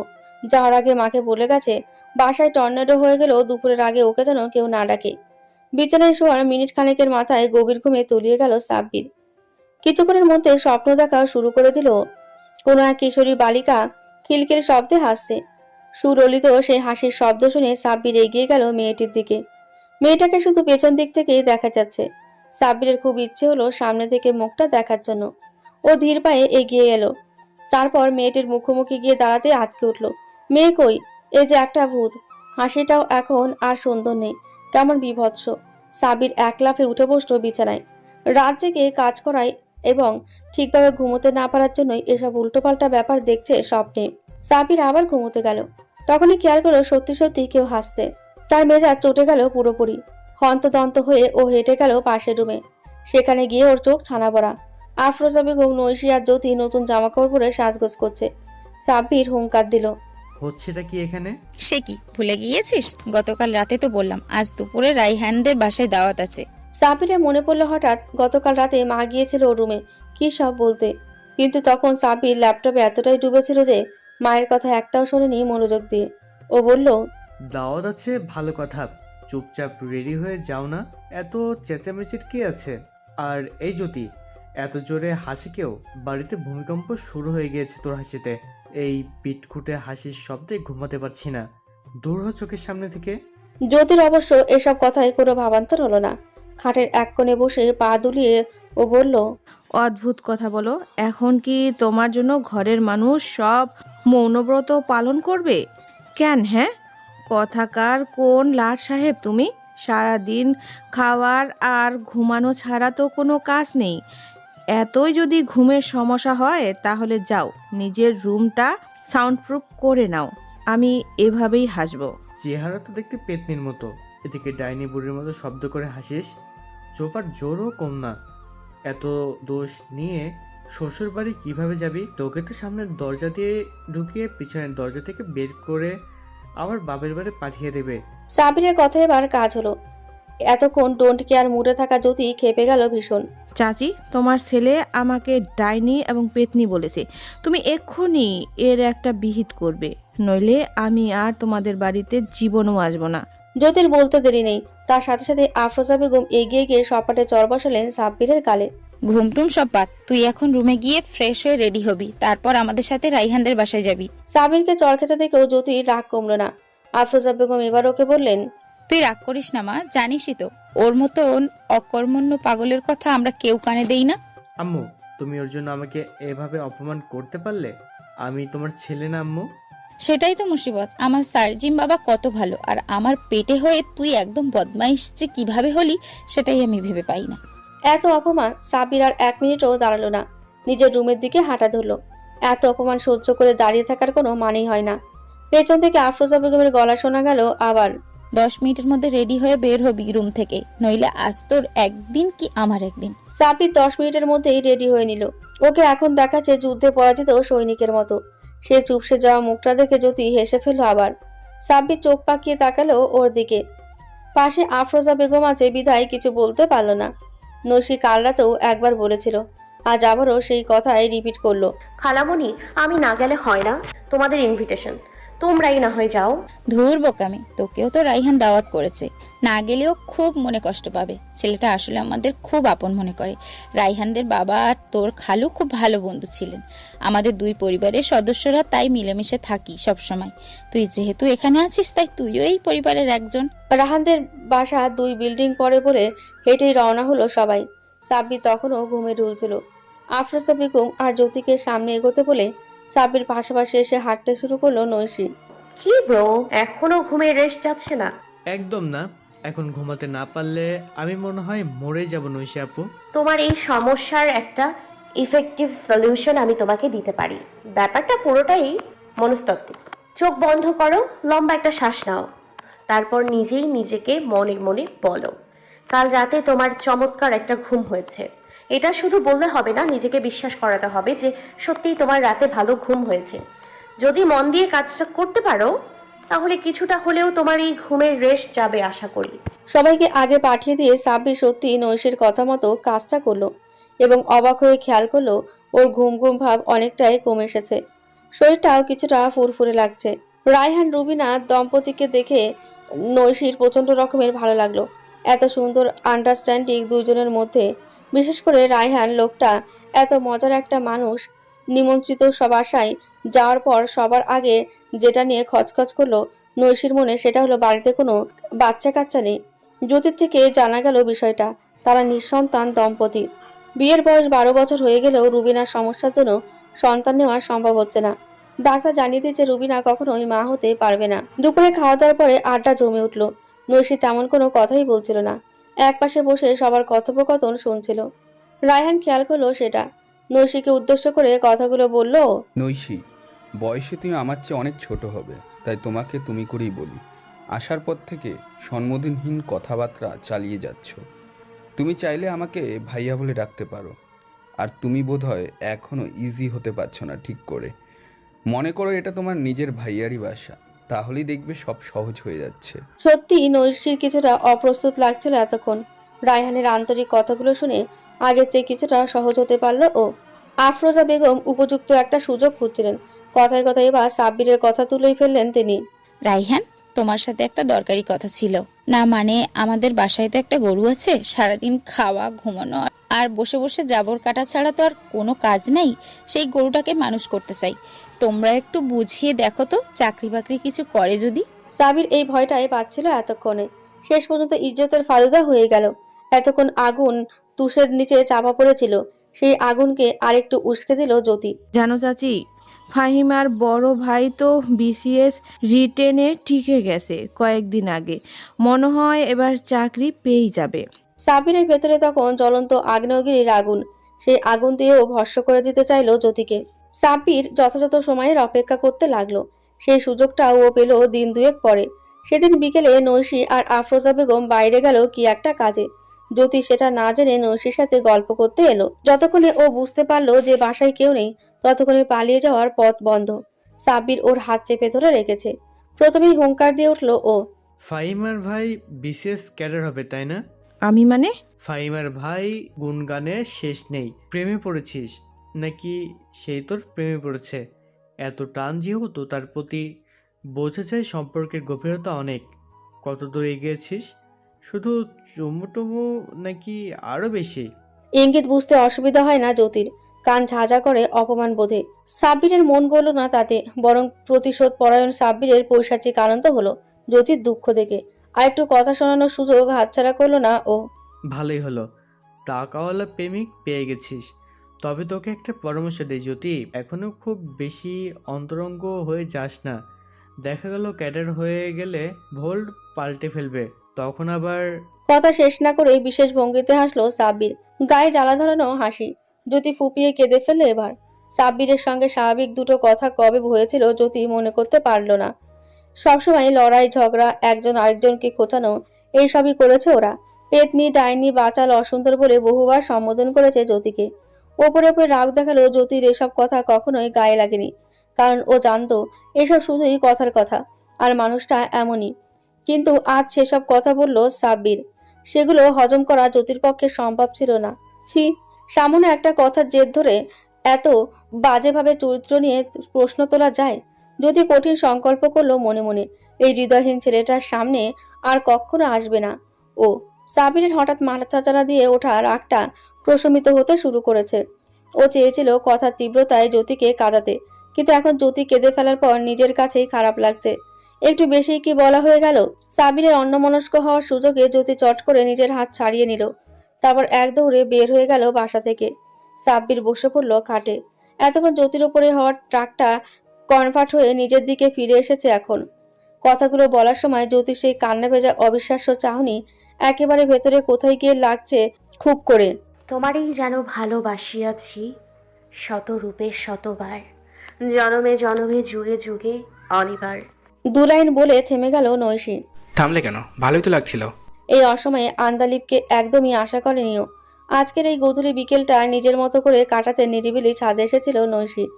এখানে হঠাৎ আন্দালিবের আগমন কিছুটা অযাচিত মনে হলো ওর কাছে। প্রশ্নটা যেন আপনা আপনি বের হয়ে গেল মুখ থেকে। আপনি হঠাৎ এই সময়ে? এমনি, কাল রাতে নাকি খালাম্মা অসুস্থ হয়ে পড়েছিল কিছুটা, তাই দেখতে এসেছিলাম। রাস্তায় বসে দেখলাম তুমি ছাদে আছো, তাই ভাবলাম তোমার কাছে আসি। কিন্তু এটা কি ঠিক হলো? যাকে দেখতে এসেছেন তার কাছে কি আগে যাওয়া উচিত ছিল না? সত্যি ভুল হয়ে গেল। এনিওয়ে, তুমি কি বিরক্ত হচ্ছ? একদমই না, মাগরিবের ওয়াক্ত হয়ে এলো। আমিও এখন নিচে যাব ভাবছিলাম, চলুন একসাথেই যাওয়া যাক। ওকে, তবে তার আগে তোমার সাথে একটা কথা ছিল, আবদারও বলতে পারো। জি বলুন। আমার বাসায় কাল একটা ছোট্ট পার্টির আয়োজন করেছি, তুমি যদি ওখানে জয়েন করো আমার খুব ভালো লাগবে। আয়োজনটা কি উপলক্ষে? জানো তো, একটা ছোটখাটো কোম্পানি আছে আমার, ওটার নেট আর্নিং এবার প্রায় 1.5 গুণ বেড়েছে। সেটার জন্য কাছের মানুষজন নিয়ে একটা গেট টুগেদার করতে চাইছি। নৈশী ভ্রু কুচকে তাকালো ওর কথা শুনে। সে চাহনি থেকে প্রশ্ন করলো আন্তালিব। Anything wrong? নাথিং। এতটুকু বলে এড়িয়ে গেল। আবারও একটা প্রশ্ন জাগলো নৈশীর মনে। ও জানে আন্তালিব আর সাজিম বেস্ট ফ্রেন্ড। সাজিম দেশে ফিরবে আর একদিন পরেই। আন্তালিব বলছে নিজের কাছের মানুষদের সাথে নিয়ে সেলিব্রেশন, অথচ নিজের সবচেয়ে কাছের বন্ধুর জন্য একটা দিন ওয়েট করতে পারলো না। পরদিন নৈশী গেল আন্তালিবের দাওয়াত রক্ষার্থে। কিছু কিছু ব্যাপারে সর্বদাই সচেতন থাকার চেষ্টা করেও আন্তালিবের আমন্ত্রণে তাই ও একা গেল না, সাথে সাব্বিরকেও নিয়ে গেল। সাব্বির তো সেখানে পৌঁছে অবাক। ওদের বাড়িতে সামান্য একটা অনুষ্ঠান হলেও সেখানে আন্তালিবকে বলা হয়। আজ এত বড় একটা আয়োজন করলো আন্তালিব, অথচ সার্জিমের জন্য। একটা দিন অপেক্ষা করলো না? আবার সুবিধা মতো না হয় করেছে অনুষ্ঠান, ওকেও তো একবার বলতে পারতো। সেটা না করে সবার অগোচরে নৈশিকে ঠিকই দাওয়াত করেছে। এসব চিন্তায় বুঁদ হয়ে থাকলো সাব্বির। আন্তালিবও খুব একটা খুশি হয়নি সাব্বিরকে দেখে। সেটা ওর মুখে দেখে আন্দাজ করতে পারলো নৈশি। যদিও নিজেকে খুব দ্রুতই সামলে নিল আন্তালিব। সাব্বিরের পিঠ চাপড়ে বলল, আরে ব্রো, এসে গেছিস তুই, ভালোই হলো। সাব্বির অপমানিত বোধ করলো ভীষণ। ওর থমথমে গলার স্বর শুনে অন্তত তেমনটাই মনে হলো। সরি আন্দোলিপ ভাই, আমি আসলে জানতাম না যে এখানে এত আয়োজন চলছে। নৈশা আপু এখানে তোমার কাছে কি একটা দরকারে আসবে, তাই তার সাথে এসেছিলাম। একটা মার খাবি, এভাবে কেন বলছিস? জানিসই তো সার্জিম এমন হট্টগোল মিউজিক একেবারে পছন্দ করে না। তাই ওর সাথে পরে আলাদা সেলিব্রেট করার সিদ্ধান্ত নিয়েছিলাম। আর ভেবেছিলাম সার্জিমকে ছাড়া তুই হয়তো এখানে ততটা কমফোর্ট ফিল করবি না, তাই বলা হয়নি। আমরা কি এখানে দাঁড়িয়েই কথা বলবো? একদম না, ভেতরে এসো প্লিজ। সাব্বির, তুইও আয়। অনিচ্ছা সত্ত্বেও সাব্বিরকে যেতে হলো ভেতরে। মূলত নৈশিকে এই পরিবেশে একা রেখে যেতে ওর মন সায় দিচ্ছিল না। নইলে এতক্ষণে কোনো একটা বাহানা দিয়ে সটকে পড়তো সাব্বির। আর যাই হোক, অযাচিত মেহমান হয়ে কখনোই থাকতে চায় না ও। সবাই পার্টিটা এনজয় করলো বেশ। তারপর একেবারে শেষ পর্যায়ে খাওয়া দাওয়ার একটু আগে আন্তালিব যে কাজটি করলো সেটার জন্য ওখানে কেউ প্রস্তুত ছিল না একেবারেই। নৈশির সামনে গিয়ে এক হাঁটু ভেঙে বসে একটা ডায়মন্ড রিং ধরলো সামনে। সাবলী স্পষ্ট শব্দে প্রপোজ করলো নৈশিকে। Will you marry me Naishi? Naishi western কালচারে বেড়ে ওঠা মেয়ে। এই একই দৃশ্য জীবনে বহুবার দেখেছে। তবু আজ এই পরিবেশে নিজের সাথে এটা হবে দেখে হকচকিয়ে গেল ও। পাশে থেকে সবার উল্লাস শোনা গেল। কেউ সিটি বাজাচ্ছে, কেউ মৃদু চিৎকার করে বলছে, নৈশি সে ইয়েস। নৈশি হাত বাড়ালো, তবে সেটা আন্তালিবের গিফট করা আংটিটা পরার জন্য নয়, খুলে রাখা আংটির বক্সটা আবার বন্ধ করে দিতে। নৈশির এই কাজে অবাক হলো সবাই। রুমের মধ্যে চাপা উল্লাস থেমে গিয়ে নীরবতা নেমে এলো। এবার নৈশি কথা বলল। সরি এভরিওয়ান, আই থিঙ্ক এই সুন্দর এনজয়েবল মোমেন্টগুলো আমি কিছুক্ষণ হলেও স্পয়েল করেছি। I apologise for it. Actually আমাদের পরিচয়টা খুব অল্প সময়ের। আমার জীবনের ছোট ছোট সিদ্ধান্তগুলো নিতেও আমি অনেকটা সময় নিই। সেখানে জীবনের এত বড় একটা সিদ্ধান্ত এত দ্রুত নেওয়া আমার পক্ষে কোনোভাবেই সম্ভব নয়। Again sorry guys. আন্দালিবল ভাই, I am sorry, please don't get hurt, I need some time. যে কোনো অপ্রীতিকর পরিস্থিতি নিমেষেই সামলে নেওয়ার অসামান্য দক্ষতা আন্তালিবের রয়েছে। আজও সেটাই করলো। প্রয়োজনে তোমার জন্য অন্ধকাল দিয়ে দিব নৈশি। বুড়ো বয়সে তুমি এসে হ্যাঁ বললেও আমার কোনো আপত্তি নেই। তবে শুধু এতটুকু নিশ্চয়তা দিয়ে যাও, আমি কি তোমার জন্য অপেক্ষা করব? কখনো তোমার মনের একান্ত জায়গাটুকুতে আমার স্থান পাওয়ার সম্ভাবনা কি আছে? আপনাকে নিশ্চয়তাও দিচ্ছি না, আবার একেবারে বাদও দিয়ে দিচ্ছি না। সময়ের সাথে সাথে আপনি যদি আমার ভরসা এবং বিশ্বাসের জায়গাটা দখল করতে পারেন, তাহলে এই জবাবটা ইতিবাচক হওয়ার সম্ভাবনাই বেশি ইনশাল্লাহ। আর যেহেতু আমি প্রচণ্ড রকমের সৃষ্টিকর্তায় বিশ্বাসী, তাই তার ওপর ছেড়ে দিলাম সবটাই। তিনি আমার ভাগ্যে যা লিখে রেখেছেন সেটাই হবে। ব্যাস, তুমি এইটুকু সিউরিটি দিয়েছো যে এটাই আমার পরম পাওয়া। তোমার হৃদয়টা আমি একদিনে ঠিক জিতে নেব, দেখে নিও। নৈশি আন্তালিবের কথার কোনো প্রত্যুত্তর না করে হাসলো শুধু। অনুষ্ঠানে ওর পরের সময়টুকু কাটলো ভীষণ অস্বস্তিতে। আশেপাশে সবাই আর চোখে ওর দিকে চেয়ে গসিপ করছে। কয়েকটা মেয়ে অতি আগ্রহী হয়ে যেচে সে সরাসরি বলে ফেলল, আন্তালিবের মতো সুদর্শন, রোমান্টিক এবং অঢেল টাকা পয়সাওয়ালা ছেলেকে রিজেক্ট করে নৈশি অনেক বড় ভুল করেছে। কেউ কেউ উপযাচক হয়ে পরামর্শ দিল, অন্য অনেক মেয়ে লাইন লাগিয়ে আছে আন্তালিবের অ্যাটেনশন পাওয়ার জন্য। আন্তালিব তাদের দিকে ঝুঁকে পড়ার আগেই যেন নৈশি নিজের ভুল শুধরে নেয়। সবার কথা হাসি মুখে হজম করলেও অপ্রস্তুত বোধ করছিল ও। খাওয়ার পরপরই তাই মাথা ব্যথার বাহানায় সাব্বিরের সাথে বের হয়ে এলো। আন্তালিব ওকে বিদায় দিয়ে নিজের রুমে গিয়ে দরজা লক করলো। তারপর দেওয়ালে সজোরে ঘুষি মারলো কয়েকটা। না, তাড়াহুড়োটা একটু বেশি হয়ে গেছে বোধহয়। আন্তালিবের বাসা থেকে বের হয়ে রিক্সা নিল সাব্বির। নৈশি রিক্সায় উঠে বলল, সরি সাব্বির। অদ্ভুত, তুমি সরি কেন বলছো? আমি জানি ওখানে যাওয়ার পর তোমার আত্মসম্মানে লেগেছে খুব। আসলে আমি এত গভীরভাবে ভাবিনি আগে। আমি ভেবেছিলাম ঘরোয়া কোনো অনুষ্ঠান হবে হয়তো। যতই হোক আন্দালিব ভাইকে আমি খুব অল্প চিনি। সেখানে একা একটা মেয়ে যে ভরসা পাচ্ছিলাম না, তাই তোমাকে বলেছিলাম। নৈশা আপু প্লিজ, তুমি এভাবে কৈফিয়ত দিও না। আমি লজ্জা পাচ্ছি এবার। তোমার প্রতি তো আমার কোনো অভিযোগ নেই, তোমার জায়গায় দাঁড়িয়ে তুমি যা করছো ঠিকই করেছো। আমি ভাবছি আন্দালিব ভাইয়ের কথা। যাওয়ার পর থেকেই আমার মনে প্রশ্ন জেগেছিল, আমাকে কিংবা ভাইয়াকে এগিয়ে অনুষ্ঠানের আয়োজন কেন করলো সে। সেই উত্তরটাও আমি পেয়ে গেছি। কেন করেছে? কিছু না, বাদ দাও। নৈশিকে এতটুকু বলে এড়িয়ে গেল সাব্বির মনে মনে বলল, তোমাকে প্রস্তাব দেবে বলেই এমনটা করলো আন্দালিব ভাই। সে জানে ভাইয়ার সামনে সে জীবনও এই কাজ করতে পারতো না, তাই ভাইয়া আসার আগেই এত ঘড়িতড়ি করা। সাব্বিরের মেজাজ তেতে উঠল। সবচেয়ে কাছের বন্ধু হয়েও আরেকজনের সঙ্গে এমন জঘন্য খেলায় মেতে ওঠা যায়? আজ যেন নতুন এক আন্দালিবকে আবিষ্কার করলো সাব্বির। সাব্বির যে কিছু একটা এড়িয়ে যেতে চাইছে সেটা বুঝে চুপ হয়ে গেল নৈশি। সাব্বির সেটা খেয়াল করে বলল, ওখানের খাওয়াটা তেমন জমেনি, বাইরে কিছু খেতে ইচ্ছে করছে। এই মোড়ের সামনে নতুন একটা আইসক্রিম পার্লার আছে, যাবেন ঐশী আপু? আমিও খেতে পারিনি তেমন, সবাই কেমন করে জানি তাকাচ্ছিল। চলো তাহলে আজকের ডিনারটা আমরা বাইরেই করি, তারপর না হয় আইসক্রিম খাবো। ওকে, ডান। নৈশও হেসে ফেলল, কিন্তু মস্তিষ্ক আতিপাতি করে খুঁজে বেড়াচ্ছে শুধু একটা প্রশ্নের উত্তর। কি এমন কারণ হতে পারে যার জন্য আন্দালিব সাব্বির এবং সার্জিমকে এড়িয়ে এই অনুষ্ঠানের আয়োজন করলো? সকালে সার্জিম যখন থাইল্যান্ড থেকে রওনা দিয়েছিল তখন চমৎকার রৌদ্রোজ্জ্বল একটি দিন ছিল, অথচ এখন ছোট বড় মেঘের আনাগোনা, যে কোনো সময় বৃষ্টি নামবে বলে অবস্থা। এই নভেম্বর রেন নিয়ে মানুষের মাতামাতি শেষ নেই, কিন্তু সার্জিমের ক্ষেত্রে ব্যাপারটা আলাদা। ওর কাছে বৃষ্টি মানেই ভালো লাগা, সেটা বছরের যে কোনো সময়ই হোক না কেন। সার্জিমকে বের হতে দেখে সাব্বির ডাক দিল ওকে। এই যে ভাইয়া, আমি এইদিকে। সার্জিম এগিয়ে এলো। অন্তরঙ্গ আলিঙ্গন হলো দুই ভাইয়ের মধ্যে। সার্জিম প্রথমে সাব্বিরের ফোন থেকে মায়ের সাথে কথা বলল, তারপর দুই ভাই রওনা দিল বাসার উদ্দেশ্যে। সার্জিম গাড়িতে উঠে প্রশ্ন করলো, আন্দালিবের কি খবর? ভালো আছে? আছে বোধহয় ভালোই। সেদিনের পর থেকে আমি আর তেমন কথা বলছি না তার সাথে। এটা কিন্তু ঠিক করিসনি। তুমি সব কথা বলছো ভাইয়া? নৈশা আপুর প্রতি তোমার অনুভূতির কথা জেনেও সে এমন একটা কাজ করলো, তারপরও তুমি কিছু বলবে না? সার্জিম জবাব না দিয়ে হাসলো শুধু। সাব্বিরের মাঝে মাঝে এই জন্যই ভাইয়ের ওপর রাগ হয়। এমনিতে সার্জিম প্রচন্ড স্ট্রিক্ট, গম্ভীর এবং কখনো অন্যায়ের সমর্থন করে না, কিন্তু কিছু কিছু ব্যাপারে ওর আচরণ এতই নিষ্প্রিয় যে সেটা মেনে নেওয়া যায় না। আন্তালিবের ব্যাপারে আর তেমন কথা হলো না দুজনের। ওদের বাসায় পৌঁছাতে রাত হলো বেশ।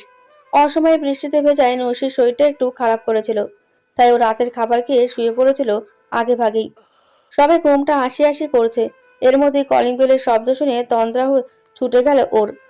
এর খানিকক্ষণ পরেই আফরোজা বেগম আর সাব্বিরের কথার শব্দ পাওয়া গেল। আরও যে কণ্ঠস্বরটি শোনা গেল সেটি এর আগে শুধু একদিন কয়েক মিনিটের জন্য শুনলেও আজ তা চিনতে অসুবিধা হলো না ওর। নৈশি কেমন একটা মোহগ্রস্ত হয়ে এগিয়ে গেল বসার ঘরের দিকে, কিন্তু ঘরের মধ্যে পা রেখে মনে হলো এখন না আসলে হতো। সার্জিমের সাথে ওর প্রথম সাক্ষাৎ হলো খুবই সাধারণ। সার্জিমই কথা বলল প্রথমে। আসসালামু আলাইকুম, কেমন আছো নৈশি? ওয়ালাইকুম আসসালাম, আলহামদুলিল্লাহ ভালো আছি, আপনি?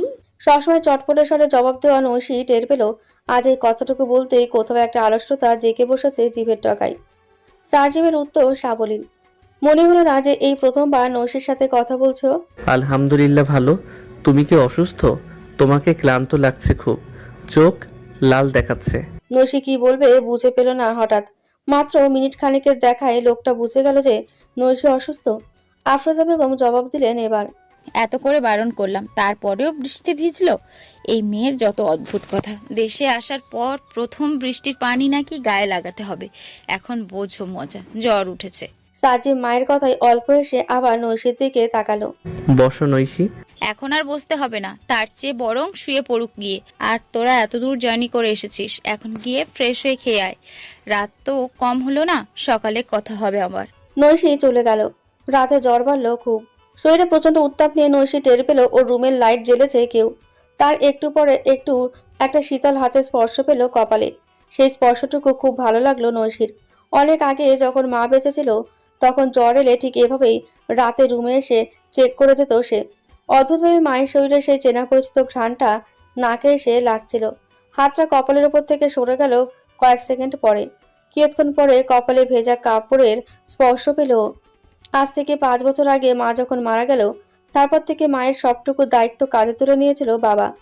তারপর জীবনযুদ্ধে হার মেনে মাস 6 আগে বাবাও যখন পরপারে পাড়ি জমালেন তখন নৈশির মনে হয়েছিল যত্ন নেওয়ার আর বুঝি কেউ রইল না।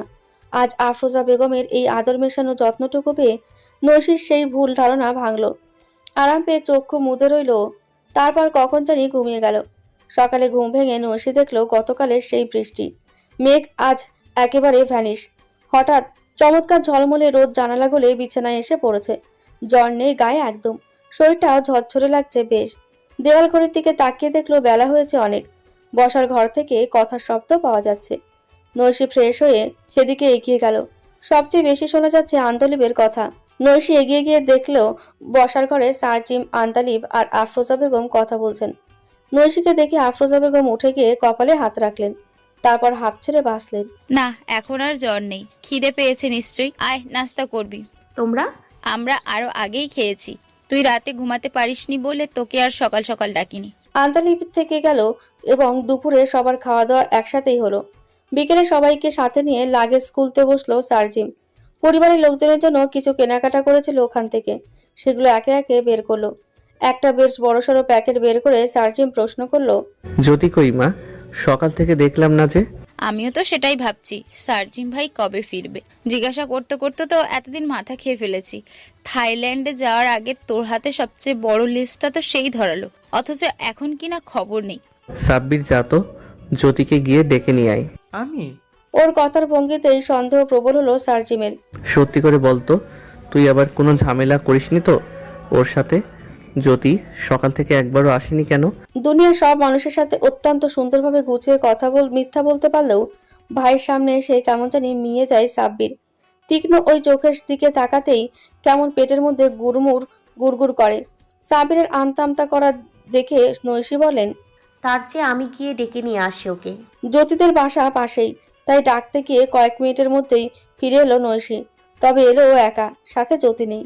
জ্যোতির শরীরটা নাকি সকাল থেকে খারাপ করেছে, তাই এখনো আসবে না। ওর গিফটটা তাহলে আমার কাছেই থাক, রাতে চাচার সাথে দেখা করতে যাব তো, তখন না হয় গিয়ে দিয়ে আসবো। একে একে সবার জন্য গিফট বের হতে লাগলো। সাবিরের জন্য লেটেস্ট ডিজাইনের ঘড়ি, আফরোজা বেগমের জায়নামাজ শাল, আন্দালিবের জন্য দামি পারফিউম। তারপরে বের হলো রঙিন কাগজের মোড়ানো চারকোণে একটা বক্স। সার্জিম সেটা নৈশির দিকে এগিয়ে দিয়ে বলল, নৈশি, এটা তোমার জন্য। নৈশি, আমরা কি তোমার গিফটটা দেখতে পারি? নৈশি হেসে সবার সামনে বক্সটা খুলল। প্রথমে পাওয়া গেল কতগুলো চকলেট, তারপর সমসাময়িক একজন বিখ্যাত আমেরিকান লেখকের দুটো বই, সাথে ছোট্ট একটা লাইট। সেটা বইয়ের সাথে অ্যাটাচ করে চাইলে অন্ধকারে শুয়ে কিংবা বসে বই পড়া যাবে। নৈশিকে সবচেয়ে অবাক হলো বই দুটো। বছরখানেক আগেই প্রকাশিত হয়েছে বই দুটো, আজকাল নেবে করে নেওয়া হয়ে উঠেছিল না নৈশির। সেই বই ওকে সার্জিম দিয়েছে। বইয়ের ওপরে নৈশির আলতো করে হাত বোলানো দেখেই বোঝা গেল উপহার পেয়ে সে সন্তুষ্ট। সবকিছু আবার বক্সে গুছিয়ে রেখে সার্জিমকে উদ্দেশ্য করে নৈশি বলল, থ্যাঙ্কস। প্রত্যুত্তরে সার্জিম সামান্য হাসলো। আন্তালিবের তীক্ষ্ণ দৃষ্টি তখন ওদের দুজনের ওপরে। সেদিনটা ভালোই কাটলো। পরের দিন থেকে সার্জিম আবার ব্যস্ত হয়ে গেল অফিস নিয়ে। সকালে নাস্তা করে বের হয়ে যায় ও, ফিরতে রাত হয়ে যায় বেশ। সার্জিমের অনুপস্থিতিতে আন্তালিব হাসতো কয়েকদিন পরপরই। সার্জিম ফেরার পর সেটা অনেকটা কমে এলো। আন্তালিবের সাথে নৈশির আবার দেখা হলো গুনে গুনে 15 দিন পরে। কিছু বেকিং আইটেম কিনতে পাশের একটা সুপার শপে গিয়েছিল নৈশি। ওখান থেকে বের হতে দেখলো আন্তালিব গাড়ি নিয়ে অপেক্ষা করছে। এতদিন আন্তালিব বুঝে গেছে নৈশি ঘুরিয়ে পেঁচিয়ে কথা বলা পছন্দ করে না, তাই সরাসরি প্রশ্ন করলো, আমাকে দেওয়ার জন্য তোমার কিছুক্ষণ সময় হবে নৈশি? আসলে আমার কয়েকটা ফ্রেন্ড তোমার সাথে দেখা করতে চাই। হঠাৎ আপনার ফ্রেন্ডরা আমার সাথে কেন দেখা করতে চাইবে? আমাদের মধ্যে নিশ্চয়ই বিশেষ কোনো সম্পর্ক নেই যার জন্য স্পেশালি তাদের সাথে দেখা করতে হবে আমার। দেখো নৈশি, তোমার জন্য হয়তো আমি স্পেশাল কেউ নই, কিন্তু আমার জন্য তুমি খুব স্পেশাল। ওরা সেদিন পার্টিতে ছিল না, তাই তোমাকে দেখেনি। শুনেছে যে আমি কাউকে প্রপোজ করেছি, তারপর থেকেই চাইছে দেখা করতে। That's it. তোমার আপত্তি থাকলে অবশ্য আমি যোগ্য করব না। চলুন। নৈশি ভেবেছিল ওখানে কতগুলো মানুষের মধ্যে অস্বস্তিতে গাঁথ হয়ে বসে থাকতে হবে ওর, কিন্তু সবাই ওর সাথে বেশ স্বতঃস্ফূর্তভাবেই কথা বলল। একটা মেয়ে আরেকটা মেয়ের চোখের ভাষা বোঝে সহজেই। দুইটা মেয়ে যে নৈশিকে ঈর্ষা চোখে দেখছিল সেটা বোধগম্য হয়ে গেল নৈশির। আন্দালিব অবশ্য আর কারোর দিকে ফিরেও তাকালো না। ওর পুরোটা সময় শুধু নৈশিকেই অ্যাটেনশন দিল। কথায় কথায় কয়েকজন নৈশির ডিসিশন জানতে চাইল আন্তালিবকে বিয়ের ব্যাপারে। নৈশি জানালো ও এখনো সিদ্ধান্তে আসতে পারেনি। কলেজ গেট থেকে বের হয়ে রিক্সা ডাকতে গেল জ্যোতি, কিন্তু ফাইমা ওকে থামিয়ে দিল। অপোজিটের ফুচকা স্টলটা দেখিয়ে বলল, জ্যোতি, অনেক দিন হয়েছে ফুচকা খাই না, চল না আজ যাই। আমার ইচ্ছা করছে না, তুই যেতে হলে যা। আমি বিল দেবো, তবুও চল প্লিজ। কেন ঘ্যান ঘ্যান করছিস? বললাম তো আমার ইচ্ছা করছে না। হঠাৎ জ্যোতির এমন আচরণে থম মেরে গেল ফাহিমা। জ্যোতি পরক্ষণে সামলে নিল নিজেকে। সরি, এভাবে বলতে চাইনি আমি। ধুর বাদ দে। হেসে উড়িয়ে দিল ফাহিমা। ও জানে জ্যোতি সত্যি এমন নয়, হয়তো কোনো ব্যাপার নিয়ে ডিস্টার্ব বলেই কিছুদিন যাবৎ এমন মনমরা হয়ে আছে। জ্যোতি আরো কিছু বলতে চাচ্ছিল, তার আগে ওর হাতে হ্যাচকা টান পড়ল। ফাহিমা জ্যোতি দুজনেই চমকালো। সাব্বির জ্যোতির হাত ধরে টানাটানি শুরু করেছে ততক্ষণে। এই জ্যোতি, জলদি গাড়িতে ওঠ। আশ্চর্য, এমন টানা হেঁচড়া করছো কেন? তোর সাথে কথা আছে আমার, গাড়িতে ওঠ এক্ষুনি। বললেই হলো। এটা কি মামা বাড়ির আবদার নাকি? মামার বাড়ির আবদার নয়, চাচার ছেলের আবদার। তোকে যা বলছি তাই কর। অসম্ভব, আমি তোমার সাথে যাব না। জ্যোতি, মেজাজ গরম করিস না, গাড়িতে ওঠ জলদি। সাব্বির ভাই, আমার কলেজ ছুটি হয়ে গেছে, সময় মতো বাসায় না গেলে আম্মু টেনশন করবে। এই যে ফাহিমা আছে তো, ও তোর বাসায় বলে দেবে যে একটা ক্লাস করার জন্য তোর দেরি হবে যেতে। বাহ, তোমার মাথায় তো অনেক বুদ্ধি। মানে? মানে ফাহিমা আর আমি একই কলেজে একই ক্লাসে পড়ি। ফাহিমা কলেজ শেষে বাসায় চলে যাবে আর আমি এক্সট্রা ক্লাসের জন্য থেকে যাব। বলি, স্যার কি আমার বয়ফ্রেন্ড লাগে যে এক্সট্রা ক্লাস করাবে? জ্যোতির কথা শুনে ফাহিমা ফিক করে হেসে দিল। সাপের মাথা চুলকাচ্ছে। সত্যিই তো, তাহলে কি করা যায়? আমার কাছে সমাধান আছে। এখন ফোন বের করে বাসায় বলে দিই যে আমাদের এক্সট্রা ক্লাস আছে। কাছাকাছি তো আমাদের ক্লাসমেট রূপার বাসা, আমি ওর বাসায় ওয়েট করি। আপনাদের কথাবার্তা শেষ হলে জ্যোতিকে আবার এখানেই নামিয়ে দিয়ে যাবেন, তারপর দুজনে বাসায় যাব। তোমার মাথায় তো দেখি বুদ্ধিতে ঠাসা। থ্যাঙ্কস ফর দ্য কমপ্লিমেন্ট দুলা ভাই, সরি সাব্বির ভাই, আমি তাহলে যাই। ফাহিমা চলে যাওয়ার পর জ্যোতি জিজ্ঞাসা করলো, কার গাড়ি নিয়ে এসেছো? ফ্রেন্ডের। ফ্রেন্ডের গাড়ি? তা এত ভাব নিয়ে বলার কি আছে? নিজের তো মুরত নেই একটা বাইসাইকেল কেনারও। জ্যোতি, আবার মেজাজ খারাপ করে দিচ্ছিস, জলদি গাড়িতে ওঠ। জ্যোতি থমথমে মুখে গাড়িতে গিয়ে উঠে বসলো। সাবিরও গাড়িতে উঠে ড্রাইভিং সিটে বসা ও ফ্রেন্ডকে বলল, নাবিল, জলদি গাড়ি স্টার্ট দে। কাছাকাছি নিরিবিলি কোনো জায়গায় নিয়ে গাড়িটা পার্ক করবি, তারপর আমার চোখের সামনে থেকে দূর হয়ে যাবি। এতক্ষণে সাব্বিরের মন শান্ত হয়েছে। সেদিন জ্যোতির সাথে রুড বিহেভ করার পর যখন সাব্বিরের মাথা ঠান্ডা হলো, তখনই ও বুঝতে পেরেছিল অনেক বড় ভুল হয়ে গেছে। সেই ভুল শুধরে নিতে কত সুযোগ যে খুঁজেছে জ্যোতির সাথে কথা বলার, কিন্তু একা বুঝিয়ে শুনিয়ে ওকে সরি বলার মতো অনুকূল পরিবেশ পাচ্ছিল না কোথাও। নিজেদের বাসায় বসে তো এসব কথা বলা অসম্ভব। জ্যোতিদের বাসায় গেলে ওর মা সন্দেহজনক দৃষ্টিতে তাকিয়ে থাকে সারাক্ষণ। একা কথা বলার প্রশ্নই আসে না। রাস্তাঘাটে লোকজনের মধ্যেও সেভাবে ফ্রি মাইন্ডে কথা বলা যায় না। অনেক ভেবেচিন্তে অগত্যা এর চেয়ে ভালো উপায় পেল না সাব্বির। গাড়ি একপাশে পার্ক করে ওর বন্ধুটি সরে গেল। এতক্ষণ একটা কথা বলেনি জ্যোতি, চুপচাপ বসেছিল। এবার মুখে কথা তুবড়ি ছুটল ওর। এবার বলো, কেন নিয়ে এসেছো আমাকে এভাবে? তুই এখন আর আমাদের বাসায় আসিস না কেন?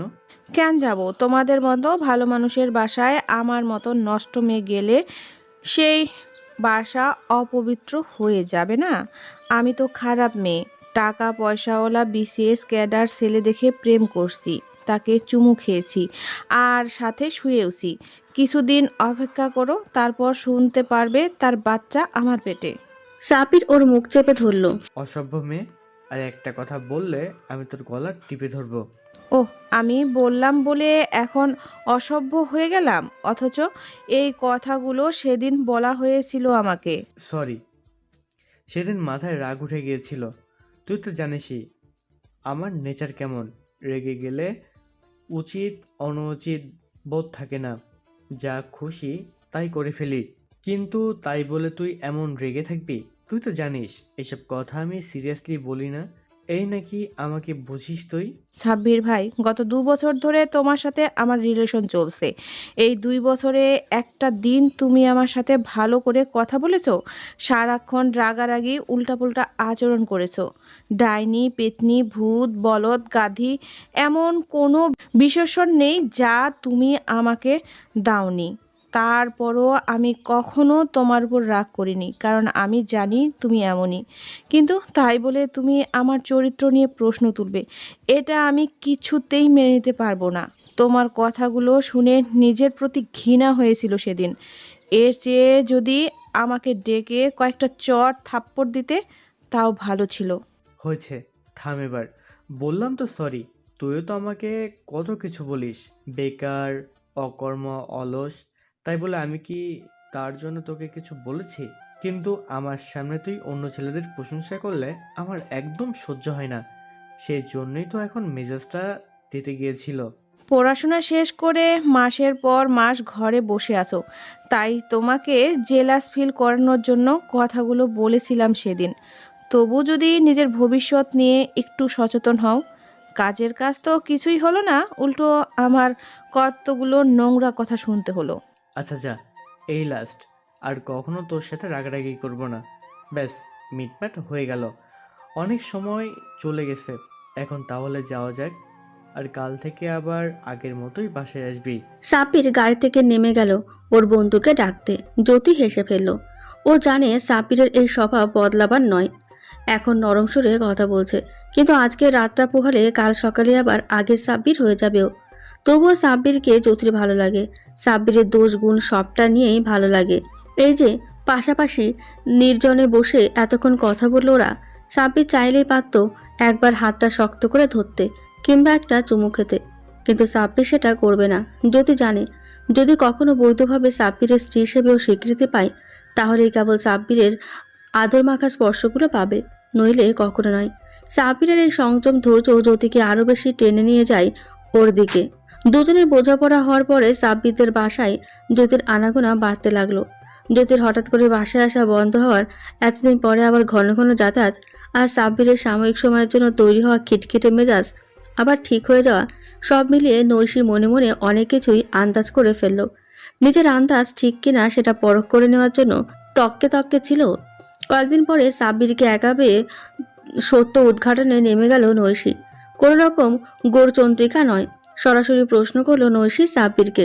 জ্যোতির সাথে তোমার কতদিনের রিলেশন? সাব্বির ছাদে হাঁটতে হাঁটতে মোবাইল স্কল করেছিল। নৈশীর মুখ থেকে হঠাৎ এমন প্রশ্ন শুনে ওর হাত ফসকে ফোনটা পড়ে যাচ্ছিল প্রায়। সাব্বিরের বুক ধরফর করে উঠল। হঠাৎ করে তেষ্টা পেল খুব। শুধু একটা প্রশ্নের উত্তর খুঁজতেই মনে সাইক্লোন বয়ে যাচ্ছে। সাব্বির বিড়বিড় করে সেই প্রশ্নটাই আবার করলো নিজেকে। নৈশা আপু এই ব্যাপারে কিভাবে জানলো? নৈশী চুপচাপ দাঁড়িয়ে দেখছিল সাব্বিরের অস্থিরতা।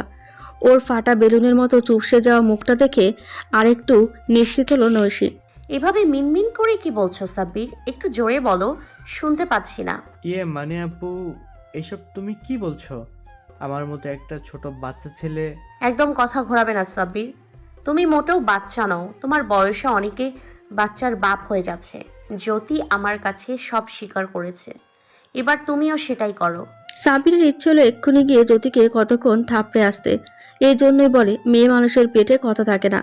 বারবার করে বারণ করলো মেয়েটাকে সার্জিম ভাই বিয়ে না করা অবধি কাউকে এসব না বলতে, অথচ ঠিক সেই বলে দিল। এবার তো অস্বীকার করার কোনো উপায় রইল না। সাব্বির প্যাঁচার মতন মুখ করে জবাব দিল নৈশীর করা প্রথম প্রশ্নের। 2 বছর। কে আগে প্রপোজ করেছিল, তুমি নাকি জ্যোতি? আমি। এতদিন জ্যোতি এই বাসায় এলো না কেন? রাগারাগি হয়েছিল? হ্যাঁ। এখন আবার মিটমাট হয়ে গিয়েছে? সাব্বির এবার মুখে জবাব দিল না, হ্যাঁ সূচক মাথা নাড়ল শুধু। নৈশী বলল, ব্যাপারটা খালামণিকে জানাতে হচ্ছে তাহলে। তুমি কি চাও নৈশী আপু আমি বাড়িঘর ছেড়ে নির্বাসনে চলে যাই?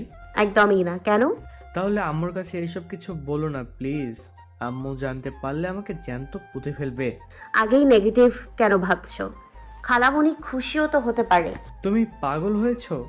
সার্জিম ভাই এখনো বিয়ে করেনি। এর মধ্যেই আমার রিলেশনের কথা জানাজানি হলে ঘরে রুকুক্ষেত্র হয়ে যাবে। এমনিতে মায়ের কাছে তার বড় ছেলে ভদ্র, আর আমি বরের হাড্ডি। আচ্ছা সেটা হয় বুঝলাম, কিন্তু সার্জিম ভাই এখনো বিয়ে করছে না কেন? তারও কি কোথাও রিলেশন আছে? আরে না, সার্জিম ভাই বিয়ের আগে রিলেশন যাওয়াটা পছন্দ করবে না। তবে সম্ভবত ভাইয়ের পছন্দের কেউ আছে যাকে সে বিয়ে করতে চায়। তাহলে করছে না কেন? সেটা আসলে ভালো করে আমি জানি না, ভাইয়া শেয়ার করেনি কখনো। ও যাই হোক, জ্যোতির সাথে আবার নতুন করে রাগারাগি করার দরকার নেই, কারণ জ্যোতি আমাকে কিছুই বলেনি।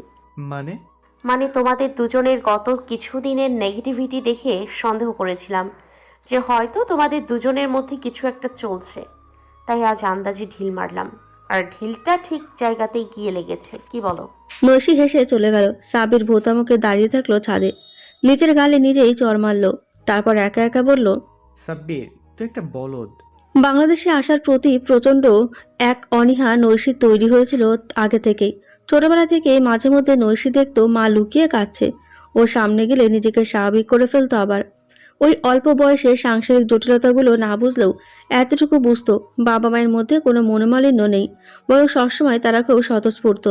প্রশ্নটা আস্তে আস্তে জোরালো হতে লাগলো নৈশির মনে।